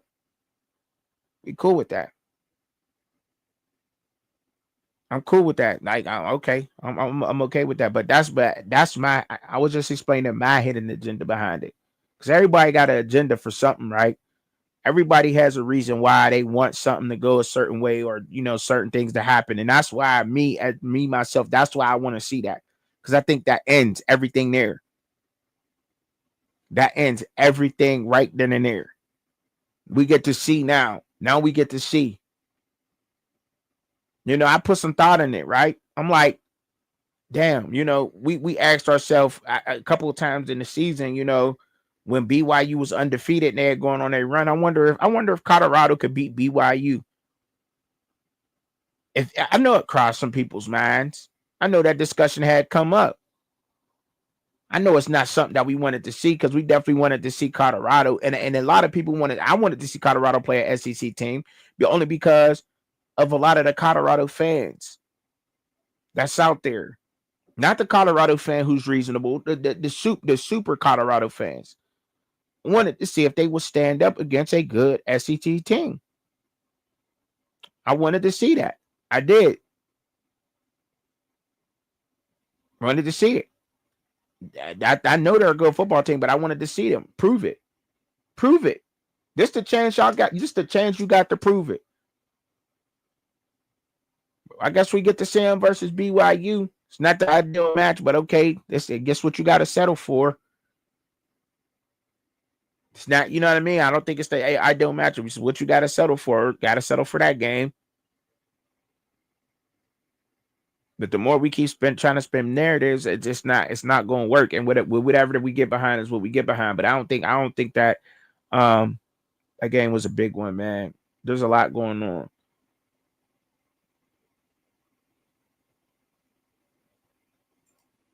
And that's a good question, Katie. Do they even love the game, or is it a way that they can make a bag? And I believe that there's a lot of players out there who do not love the game, and they want to make a bag. And look, and Katie, and I get it. Look, so because there's a fine line, right? Because, like I said, I feel like they treat them like a piece of meat in a meat market. They do. They treat a lot of players like that at the professional level, right? They do. You got to take care of your body, because that's all you got is your body. Once your body gives out on you, or once your body doesn't react a certain way like it used to, you're no longer no use, right? Not for long in the NFL. And I think that you have to have a certain mindset does not mean you stop loving the game, right? But you got to understand the business aspect of it, right? And it is life. It is life. KMS. I get it. It is, bro. It is. And you right. That's just life. Period. Like you gotta go for it. That's just how it is in life. Like you gotta get what you gotta get out of life because ain't nobody gonna take it easy on you. You prepared hard. You went to school for 8 years. You be damned to settle for the working at a goddamn clinic to become a doctor. I hope you ain't go to school for 10 to 12 years as a lawyer to keep, you know what I mean, to not make a bag. You know what I'm saying? Like, I get it. It's life, period. It's everything.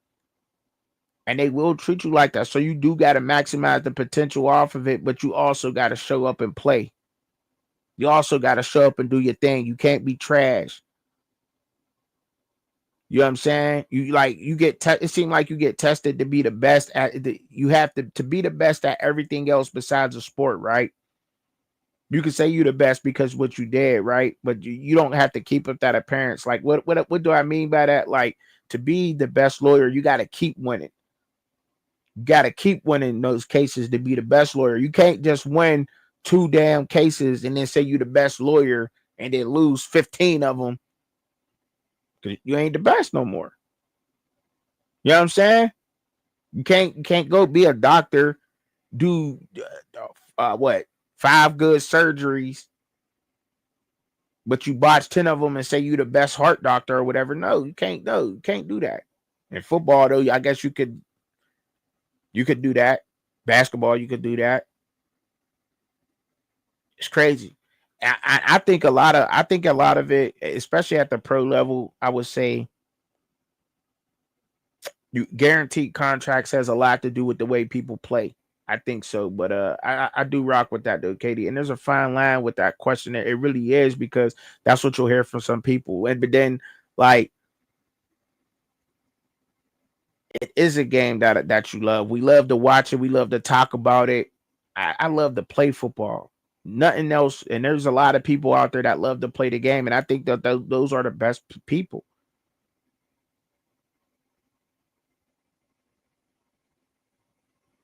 He said you could play lesser competition and be called the best. You know what I'm saying?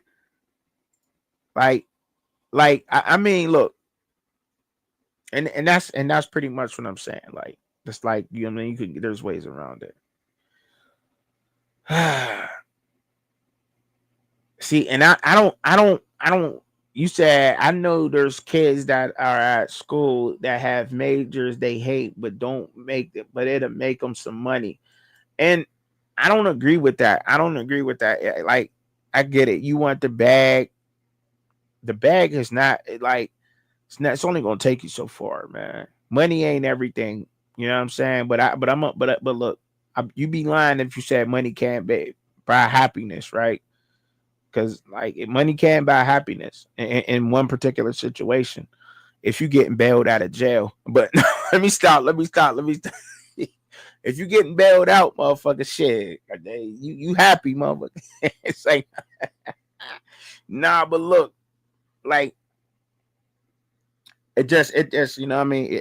We need it. We need the money, to finance the things we want to do in life, right? But, and I do think it's an easy way for some people to not do what they love and to make it the best way. Because see, with social media and the way that social media is, you could be damn near anything, film it, and make it the coolest thing in the world. You know what I mean? Like, it's just the fact that the way this shit works, you know? Like, there's a way to really do what you love and to get the biggest potential out of it and to make a bag off it. That just means more work. I see we're put in a place because of the way that we run with certain things and the way that we taught the younger generation is get more money and do less work. That's just what it is. America ain't even the same no more.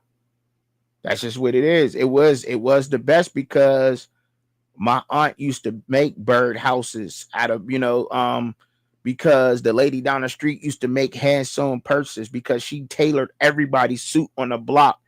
The guy had a wood, he worked wood out of his garage. That's how it used to be here, right? But we just got lazier and lazier and lazier and lazier. Go for the profession that makes the most money, and that we got to do the less work. See, we used to laugh back in the day, and this is the truth. We used to laugh at all the nerds back in the day, people who wanted to watch anime. You know what I'm saying? I used to have to hide that shit. I used to have to hide the fact that I like to watch the anime back in the day. I love Dragon Ball Z. I couldn't get enough of it, right? Used to get teased for this shit. A lot of my friends, a lot of other people used to get teased. Now look at them motherfuckers. They running the world right now. Running the world. Ain't that some shit? Everything you do, they running it. Wish I'd have been knowing that back then, but that I don't agree with that, because you ain't gonna be happy what you do. And if you ain't happy what you do, then you ain't treating people right. You making the money, but you ain't treating people right, right? Because you ain't really doing what you want to do, but you making a bag though. But you never really truly gonna be happy. Because you're going to work every day. You got it. And that's another thing too, though. And that's another thing. And KMS, you said it too. You said a lot of people don't love their jobs, but they do it because it pays more. Like, men gotta make sacrifices. I think we as men, we make sacrifices. That's just what it is. Like, you can't give both to your family. You either giving them time or you giving them money. And if you're giving them the time, then you're not at the full potential or giving them all the money that you possibly can be giving them financially, your family, right? Right? You're just not, right? Because that's it, either what you got. Because time is money and money is time. So you're not doing that. And so we got to make a sacrifice. You gotta make sacrifices. You gotta go, do that.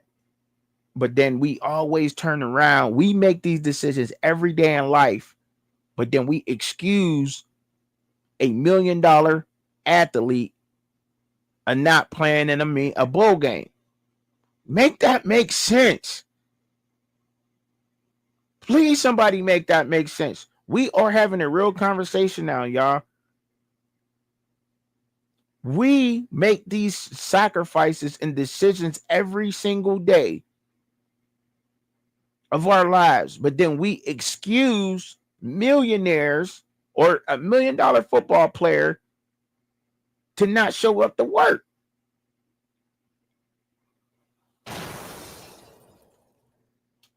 I think that's a good way to end it. That's all I'm saying. I think that was a good way to end the show. And that's all I'm gonna say. Like, that's just crazy. Oh nah, up here come Alpha Roo. He said, "Fuck it, you ain't going nowhere." Trucking, what up, Alpha? Oh no, my bad. I didn't know you was about to leave, dog. I got finished doing what I had to do. Go ahead and dip out. I didn't know what y'all talking about. I just came on in. It's all good. What was your topic though?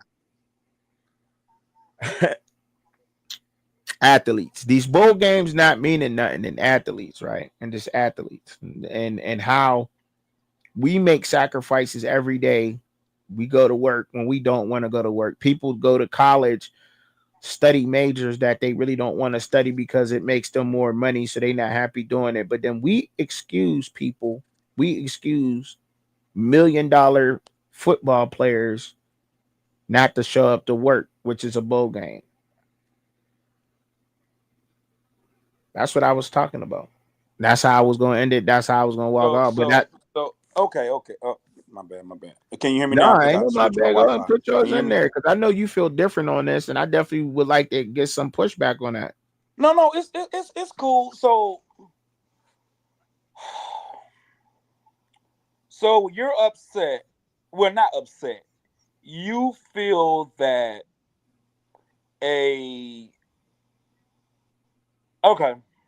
you feel that college kids should risk it all for the bowl game, correct?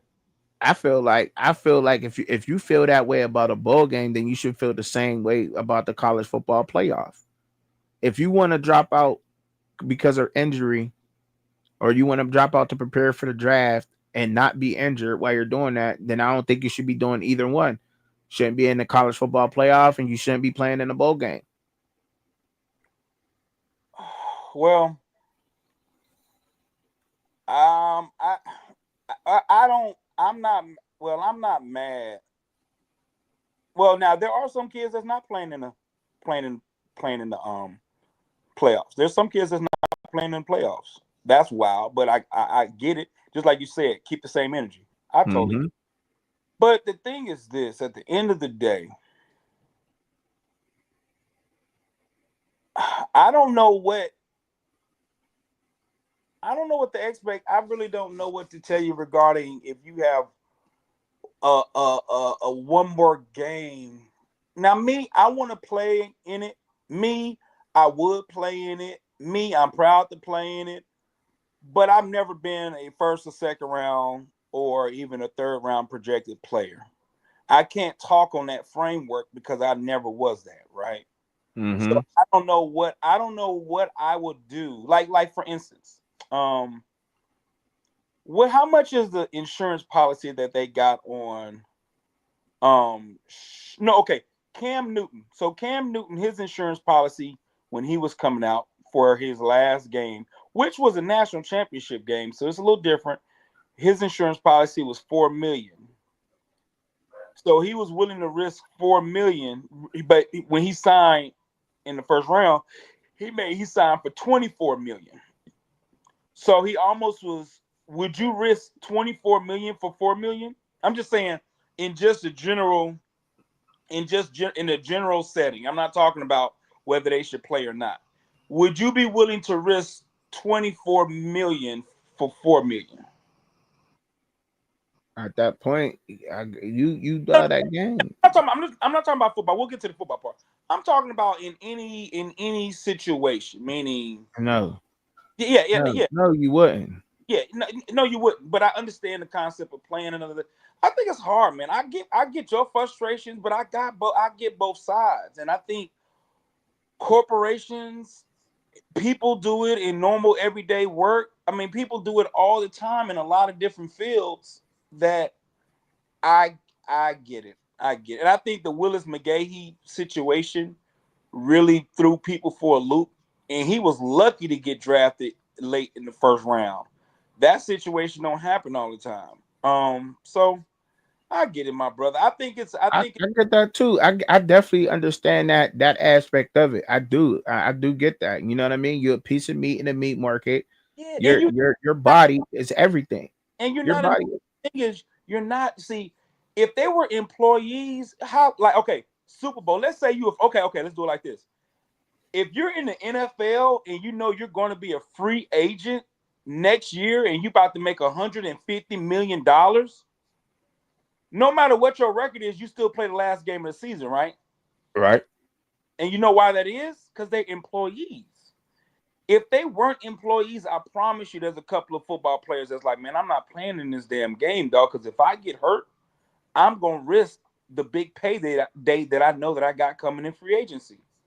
And that's where my problem lies, though. Too, though. That's where my problem lies, Alfaru.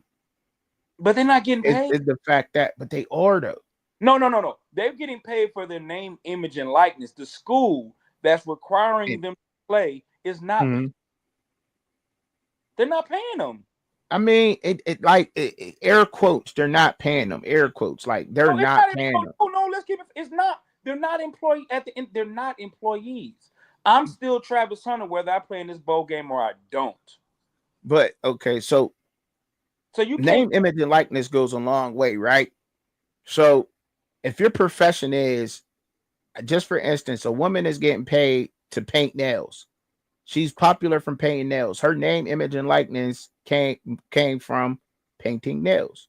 Correct. Their name, image, and likeness came from playing football on the field, right? That's where Correct. that came from. And they've already done that. They've done that. They've done it.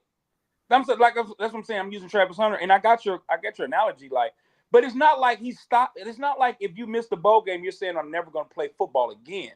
What you're saying is I'm not going to do like a person that cancels a concert.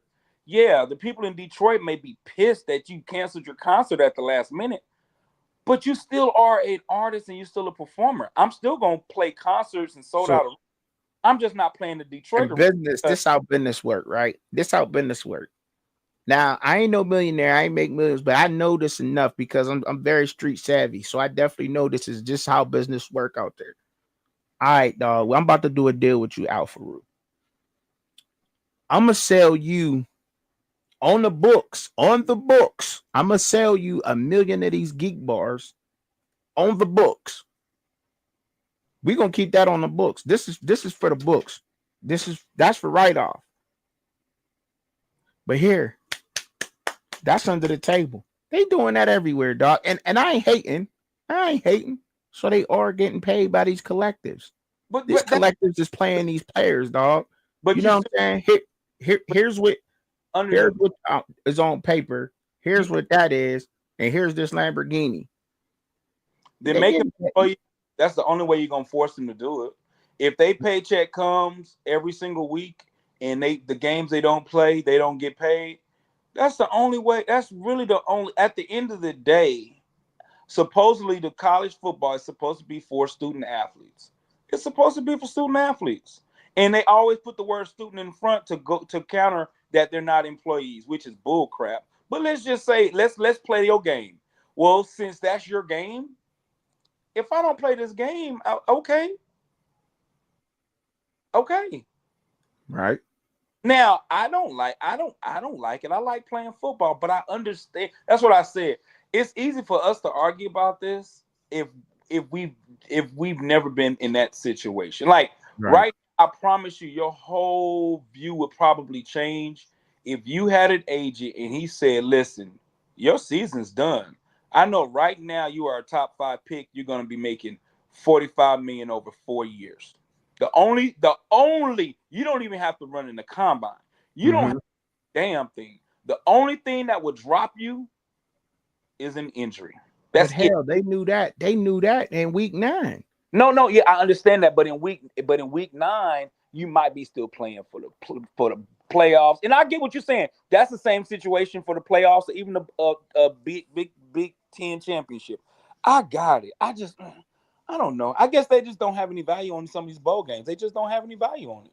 Some of these bowl games, I think that's a lot to do with how the majority of people feel. Like people put that out there. If you get enough people to stand behind that, then it's not going to matter. Right. But the thing that's crazy, I know. So think about this. There are bowl games I'm not even going to watch. I don't even want to watch it. Think about the motherfucker that's playing in it. I don't even want to watch the shit. I don't have a man. How many bowl games have you watched? You know how many bowl games have already happened so far, bro? Yeah, man. There's been a couple, probably There's like been about 8 bowl games already. How many have you watched? Like 2. You've watched more spring games than you have bowl games already, which is crazy. That's what I'm saying.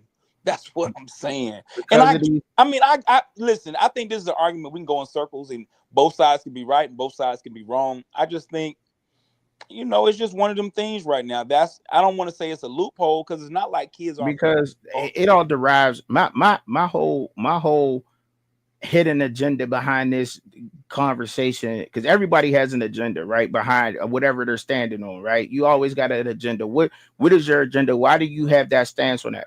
I have this stance largely because of the main argument of the Big Ten and the SEC always being on top at the end of the year. I do not believe that every single season, and I know they get the most blue chip prospects, that the Big Ten and the SEC would win a lot more games than some of the other conferences. But that is like the one time a year where you get, that non-conference game. And we starting to see a lot more non-conference games during the season, week 0, week 1, whatever. But they normally don't schedule the big ones, right? We got Georgia and Clemson, which was a good one this year, but I'm just saying, like, there was a couple other good ones. Michigan. You get this one last game at the end of the year to watch these games, to watch these teams, to get some of these good matchups, right? and we don't get them. We don't get the good matchups, number one. And then when we do get a good matchup, it don't matter. This game don't matter. But we'll never see that. We'll never see who's really going to be the best or who really was the best. There's really no way to measure that. Well, But by statistics, you have to go off statistics. But then you can't go off statistics, because if you went off statistics, you say, well, they played a lot of G5 quarterbacks and they played the G5 linebackers. Like that ends that. Ends that. I think the playoffs, and I think at the end of this, I think the final results, they're going to go to a 16-team playoffs and 4 automatic bids. No buys, no automatic buys. I think they're going to go to reseeding them according to the better teams versus the worst teams, and 4 automatic bids. I think that's probably the final. That's going to be the final derivative of this type of thing. You know what I think they should do with the playoffs? I think they should keep the playoffs. Hold up, let me see. 4. All right. How many are there? How many conferences there would be? There'd be 5 Power 5 conferences, right? There's 5 of them, right? On Division I conferences. I think there's automatic bids. So there's 5, right? So I think the playoffs should start earlier. In season, because they got to start earlier, right? And this is my thing, because if you got 5 conferences, you start with the 4 best in the conference to see who was going to go to these big bowls. So right now we only got 4 of them. So I think 4 teams should have been playing for the best of the Big 12. 4 teams played. Who was it? Colorado. So let me get the a playoff within the conference. Yep, to lead up to the national championship. Absolutely. It starts within your conference first. Yep. That's not you had the whole. You literally did that the whole year. You can't do playoff on top of you want these kids playing 20 games? No. Start it in the season. But that's what so then what's the season for? What's the season? Like, so we keep see, that's what I'm saying. Like, and that also goes back into what I was saying. Like, if you're gonna be a draft pick or not. If you're gonna be a draft pick or not. But you still want to finish off the season because you got a chance to go to the national championship, right? We keep saying that. So you got to end it in 9 games. You got 12 games, so 8. So I guess you would have to end it on an even number. What is it? 10 games? Yeah, 10? But hold up. But let me do this. Let me do this. So, but what you're saying, so let me just get this right. Your regular season is going to be 9 games. And no, 10. It got to be 10. It got to end off on an even number, just how they do it. And that's 10 games. Let's say you got your regular 10 games. You're saying you'll take the top 4 teams from each conference. They'll have a little mini playoff to go to the CFP playoff, right? Okay. So what happens if you're but the problem is those teams, you done knock their games from 12 to 10. There are 8 or 12 other teams in the conference that's losing money because they weren't top 5 in the top 4 in the conference. Shit, that's on you. You should have been winning. Oh, they're not gonna be. They're gonna get that money. At the end of the day, the regular season is built for you to decide who's going to the conference championship. I think they need a conference championship anymore. I think with this playoff system, I think they need to get rid of the conference champs. I think they need to get rid of that whole system. Use your tiebreakers, whatever your tiebreakers are, and send that team to the playoffs. But why wouldn't that work, though, Alpha? I don't get why that wouldn't work. Because the thing is, you're playing the regular season to decide who plays in the championship game anyway. If you're going to have a championship game, you don't need a regular season to have a playoff to decide who plays in the championship game. Then also from that championship game, who gets in the CFP playoff. I think that's just too many. I think it's just too many layers. I think we're trying to give participation trophies for you good enough, maybe you should get a shot. No, sometimes you just ain't good enough to get a shot.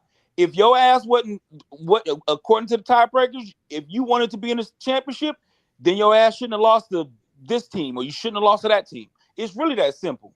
Alabama would love to be in the championship. Your ass lost to damn Vanderbilt in South Carolina, in Oklahoma. There ain't nothing we can do about that. Then your ass in the championship. So Texas and Georgia's going to the championship. It's just that simple. It's just keep it simple. I think at the end of the season you play. This is what I would do. I would play 12 games, and if you got them type of conferences, I would probably, instead of 3 games out of conference, I probably would play 2 games out of conference and let y'all play 10 games in conference. Man, And at the they end need of to the remove all that because it don't matter anyway. Because you're yeah, going to the pros. It right. don't And even matter.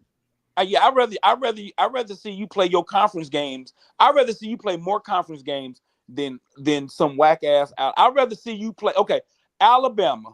I'd rather see you play Texas this year again than watch you play Murray State. Right.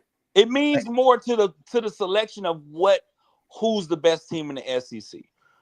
So Yeah, you mean go. Go ahead. I'm gonna let you finish. I'm saying just pick 1 or 2 out of conference games, and hopefully they good games. And I'd rather you play more teams in your conference than a third bullshit game, because now we got issues where who goes to the playoffs. Just play your conference. Play your conference. That's what Play I'm your saying. conference. If we moved it down to 10 conference games, 10 games, you got to play your conference. Period. You have to play your conference the whole season. Maybe you'll get that one out of conference game. Maybe, I don't know. Maybe you get the one out of conference game out of 10 games. Even up the schedule. Then you would have these top 4 teams playing for to go to what will be what the conference championship will end up being a bowl game, aka whatever. You know what I'm saying? And then you would have the playoffs. The playoffs would still be the same. I don't see how that wouldn't work. I think that's a decent format. I just don't think they want to. You every game, them teams are making $500 to $1 million per game, and if you go from 12 to 10, and the only ones that benefit are the ones that get that 11th and 12th game, there's a lot of teams in your conference that $1 million or that $2 million that they're missing out on, they damn sure could have used that for their program. That's all I'm saying. Okay, so they missing money because I was like, they missing money. Because I thought it'd be a dope ass thing. Think of Purdue. Let's say Purdue. They're not gonna be top 4, but hell, week 11 and week 12, they got Michigan coming in and got Ohio State coming in. Their asses need them. They need them damn games, bro. They need that. That's money. That's more money. Well, I'm not necessarily okay. I get what you're saying. I get what you're saying. 2 more games is a lot of money. NFL, they wanted to cut down the number of games because when you added the preseason on top of the regular season, we were talking 16 plus 4 preseason games. It was 20 games, right? Okay. They said, well, what we're going to do is we are not going to get rid of games during the season. We're going to make that 17, but we're going to drop these damn preseason games down dramatically because we ain't getting paid for them bitches and ain't nobody really showing up like that. Check this out then. So what if you didn't drop the 2 games? You kept all 12 games, but the top 4 in the conference still started the playoffs. You got the round 1. The top 4 of the conference. Keep your 12 games. But the top 4 in the last 2 games of the conference are playing to go to the conference championship. That's how it is anyway, pretty much. But now it's a bracket. That's where the bracket begins. So the bracket would begin, Why you need 4 teams? Why you need 4 teams? Well, because it has to even out, right? Because a winner and a loser out of Indiana, Ohio State goes to play for the conference championship would then be a bowl game, right? But the thing is, they did that. Indiana and Ohio State played each other in the season. But I get that they played in the college football playoff. I understand where you're coming from. I get that. I do get that. But you got teams who didn't play each other. Like when you look at the Big 12, some of those teams didn't play each other. Well, in the Big 12, I think is a weird year. Personally, what I would do, this is what I would do. I think it would make everybody happy. Personally, I will get rid of, this is what I would do. I will get rid of the conference championships. I will go from 12 to 13 teams. I will have 10 in-conference games, and I will have 3 out-of-conference games. And at the end of those 13 games, since the 13th game has always been a conference championship, I would simply say, what's my tiebreaker? Who gets the automatic bid? And I'll send your ass on to the college football playoffs. I don't want to have a game at the end of the year to decide the conference champion. I don't need that. I don't All need right. it. I All was right. just I'm saying, just saying. because I'm the just thing saying. is, But I see, want them to play more games in it. it just I leaves. want more games in the conference. I want It more just. conference games. I agree with that too. More conference games, and I agree. More money, dog. Too. What up, man? What's going on? Every conference ain't equal. Big 12 and the ACC is trash, and the only way we'll never see that, we'll never know that. We do know that the Big 10 and the SEC gets the best recruits. We do know that, but we'll never know because we keep saying bowl games don't matter.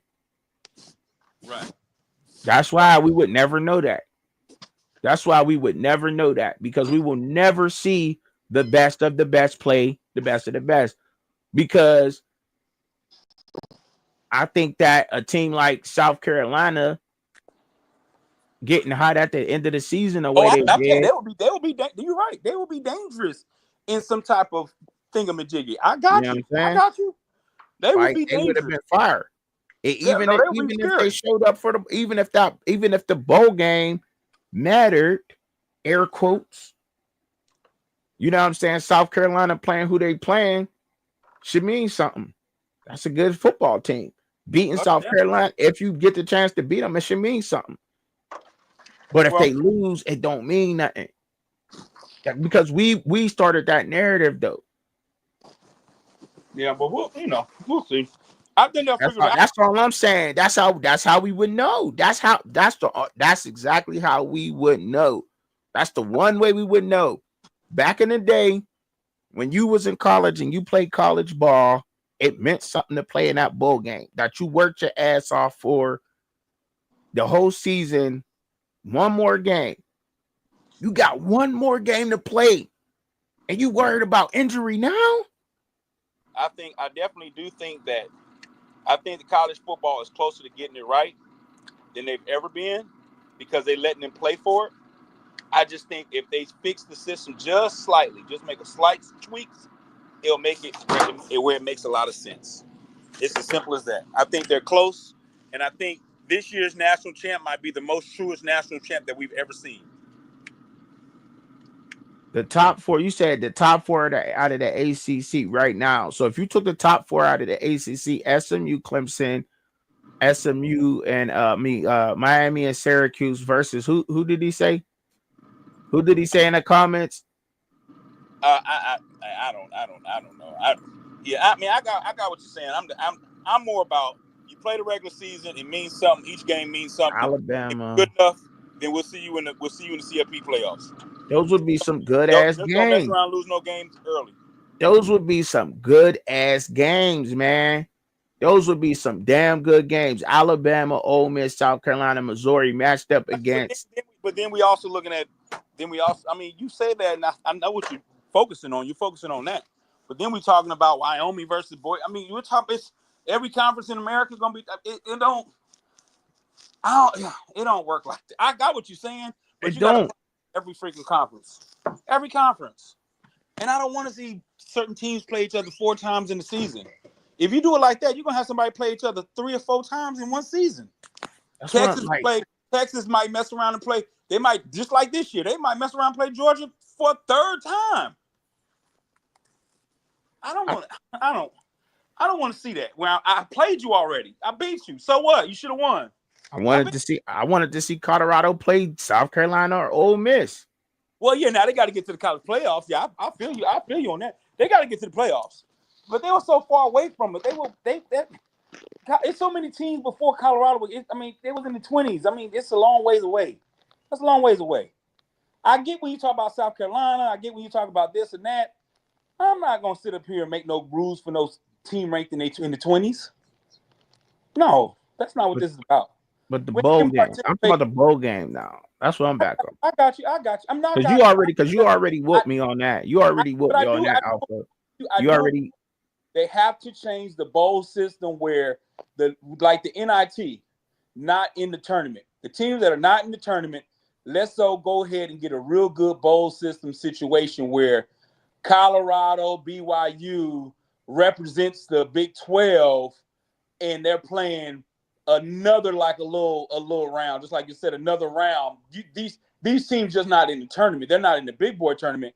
But let's play the top team I don't know. I guess that's what they do now because supposedly it's supposed to be the top team out of the Pac-12 left versus the top team out of the Big 12 left. That's technically what they're doing right now. They're saying that's what we do already. We pick the top team from the Pac-12 that's not in the championship versus the top team in the Big 12 that's not in the championship, which was BYU Iowa State / BYU, and Colorado would have been less because the Pac-12 got two teams in the college football, the Arizona State and Oregon State. Those two teams went to the playoffs, while Colorado would have been the next team that's left. So they're doing it now. It just don't feel right. It don't feel like it don't feel right. It don't feel right. But you're right. It don't feel right because they matchups, it do seem off a little bit like. But you'll never get the right matchups because if you think about it, if you're sending the top 12 teams in the country to the playoffs or the top 16 teams in the country to the playoffs, the shit that is left, man, that shit is so watered down, bro. Those teams are going to be watered down. Nothing's going to be left. Yeah, you might got Alabama, Michigan, and Miami remaining that people want to see. But outside of that, those three teams cannot carry those remaining 20 bowl games that don't mean shit to nobody else, bro. All right. So who do you match up SC against? SC against and you talking about California SC? Yes, USC. Yep. California SC. Who match SC and the in the SEC? That's a good game. Okay, well, so what you want to do is people decide what's the best matchups, not who had the best season, right? Like how are you defining matchup? Are you defining who had a good season? Like look at Michigan. Michigan went 75 last year? You said who? Michigan. Yeah, Michigan went 75, right? Yeah. Now, the Michigan-Alabama game might be one of the bowl games I might watch just because I like the tradition. I like those teams. I like the moves. But the reality is, Michigan ain't one of the better bowl games. Like, Syracuse had a better season than Michigan. There's a lot of teams that had better seasons than Michigan, but I like Michigan playing Alabama. I'd rather see Michigan play Alabama than, let me think of somebody with a better record than Michigan. Iowa or Illinois. Yeah. I don't want to see Iowa play Alabama. Because some of this stuff gonna have to deal with the clicks and the views. It's gonna be clicks and views. Like I would have loved to see Colorado play Alabama, but I think that's one of the better I think that's one of the decent matchups that they came up with was Alabama and Michigan. Even though I think that it's a little bit unfair because Michigan don't have a quarterback this year. You know what I'm saying? Like they matched up South Carolina with Illinois. Oh my God! So South Carolina, so Alabama, Michigan, Miami, Colorado. There's a lot of, but you got people that are paying money to be sponsors for these bowl games, and they need some reassurance that I guaranteed to get the number one team remaining is going to play the number one team in the Pac-12, is going to play the number one team in the Big Ten that's remaining. That's all I'm saying is make them motherfuckers matter. Like if they lose, I should be able to come out here and talk that shit and report on Michigan, and Michigan beat Alabama. They beat the shit out of Kellen DeBoer's team, and Michigan didn't have a quarterback. Oh, but Alabama starters didn't play. What the fuck? Man, listen, I feel what you're saying. You know what I'm saying? Like that's all we saying. That's all I'm saying anyway. But this is the thing. You don't remember bowl games used to matter because they didn't have conference championship games. Mm-hmm. Oh, okay. Your number one team was going to play the Big Ten, number one Big Ten team was going to play the number one Pac-12 team in the Rose Bowl. It was Michigan versus Washington, or it was USC versus Ohio State, the number one team. That was it. You played 13 games, and that was the end of your season. And you was trying to make it to the Rose Bowl. Making it to the Rose Bowl used to be a huge deal. And it still should be. But it's in the CFP playoffs. But I'm saying it used to be, yo, bruh, you ain't just because you if you lose to me week 6, you probably ain't gonna get a shot to win the conference championship. And it made every single game throughout the year. I mean, now you lose to them, Texas loses to Georgia. They know, well, we'll see them in the conference championship game. No, man, I want them to go back to if you lose week 5, it is what it is, buddy. It is what it is. Don't lose then. That's all I'm saying. That's all I'm saying. That's it right there. Of that conference championship. Don't lose that bowl game because Truck and Chubby is going to get up on here and say that Southern Alabama out the Sun Belt beat Western Michigan in a bowl game 30-23. Right now, the Sun Belt, a Sun Belt team is better than a MAC team. That's big, right? Because they're supposed to be the bottom of the bottom. Well, Matter of fact, I think the Sun Belt right now, they only lost what they lost one to the Conference USA, but the Sun Belt, they beat a Conference USA team and a MAC team so far.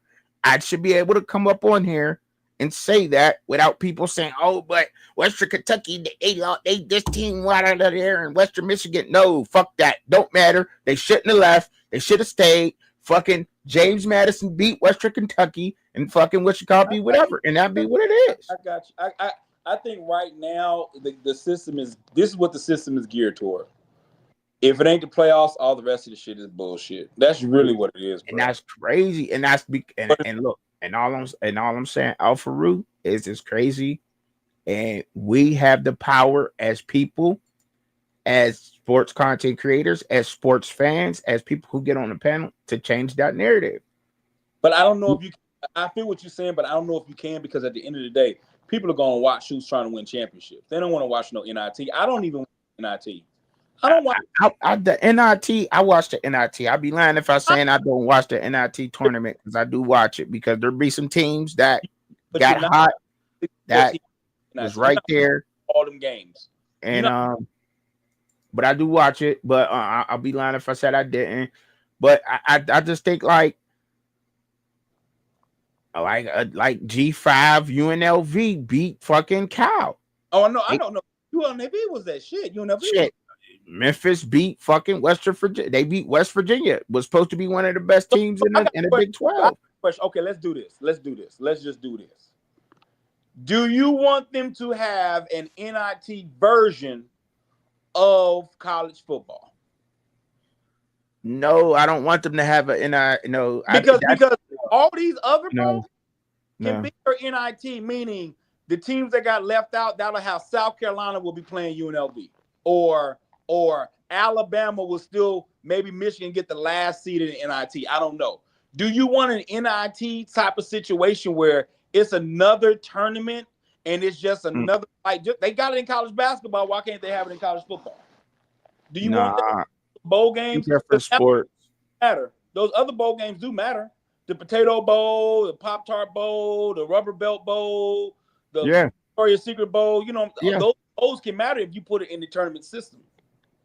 I think they should matter because you played 12 games during the season to get to that point to become bowl eligible. I think it should matter because that team made it. They won 6 games to become bowl eligible, number one, and then they got one more game left, and they should stay. A lot of players should have stayed and played in that bowl game because it means something. It should mean something to you. It should mean something to you as a player if you made it that far. And now you want to worry about injury with one game left. You knew at week 10 that you wasn't going to the national championship. Why ain't you drop out then? Why ain't you say fuck it? I'm going to start going prepare for the draft now. You know what I mean? Why am I gonna start working out now? We ain't going to the national championship. You know what I'm saying? It's crazy to me that narrative is there because the public at large has a lot to do with the narratives, with the way everything is looked at. Everything, it could be anything and everything. I got you. I just don't know. I think that might be a dead horse, to be real with you.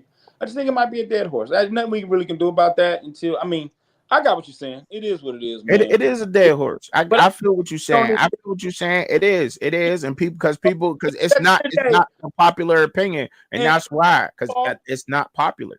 It's not the popular opinion. It's not what people want to hear. People don't want to hear people talk about bowl games and bowl games mattering. I don't want to listen to a content creator that says that does matter because it's not popular, but it's going to be with me, and it's always going to mean something to me, and I'm going to report on these games as such. I'm always going to do that. So they're always going to matter here.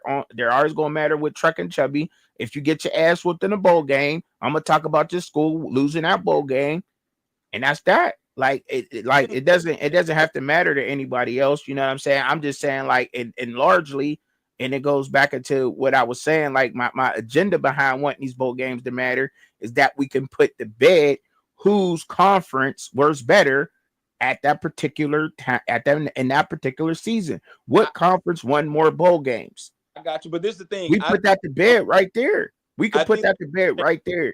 Like if the SEC and the Big Ten is supposed to be the best conferences out there, then they should be winning every fucking bowl game.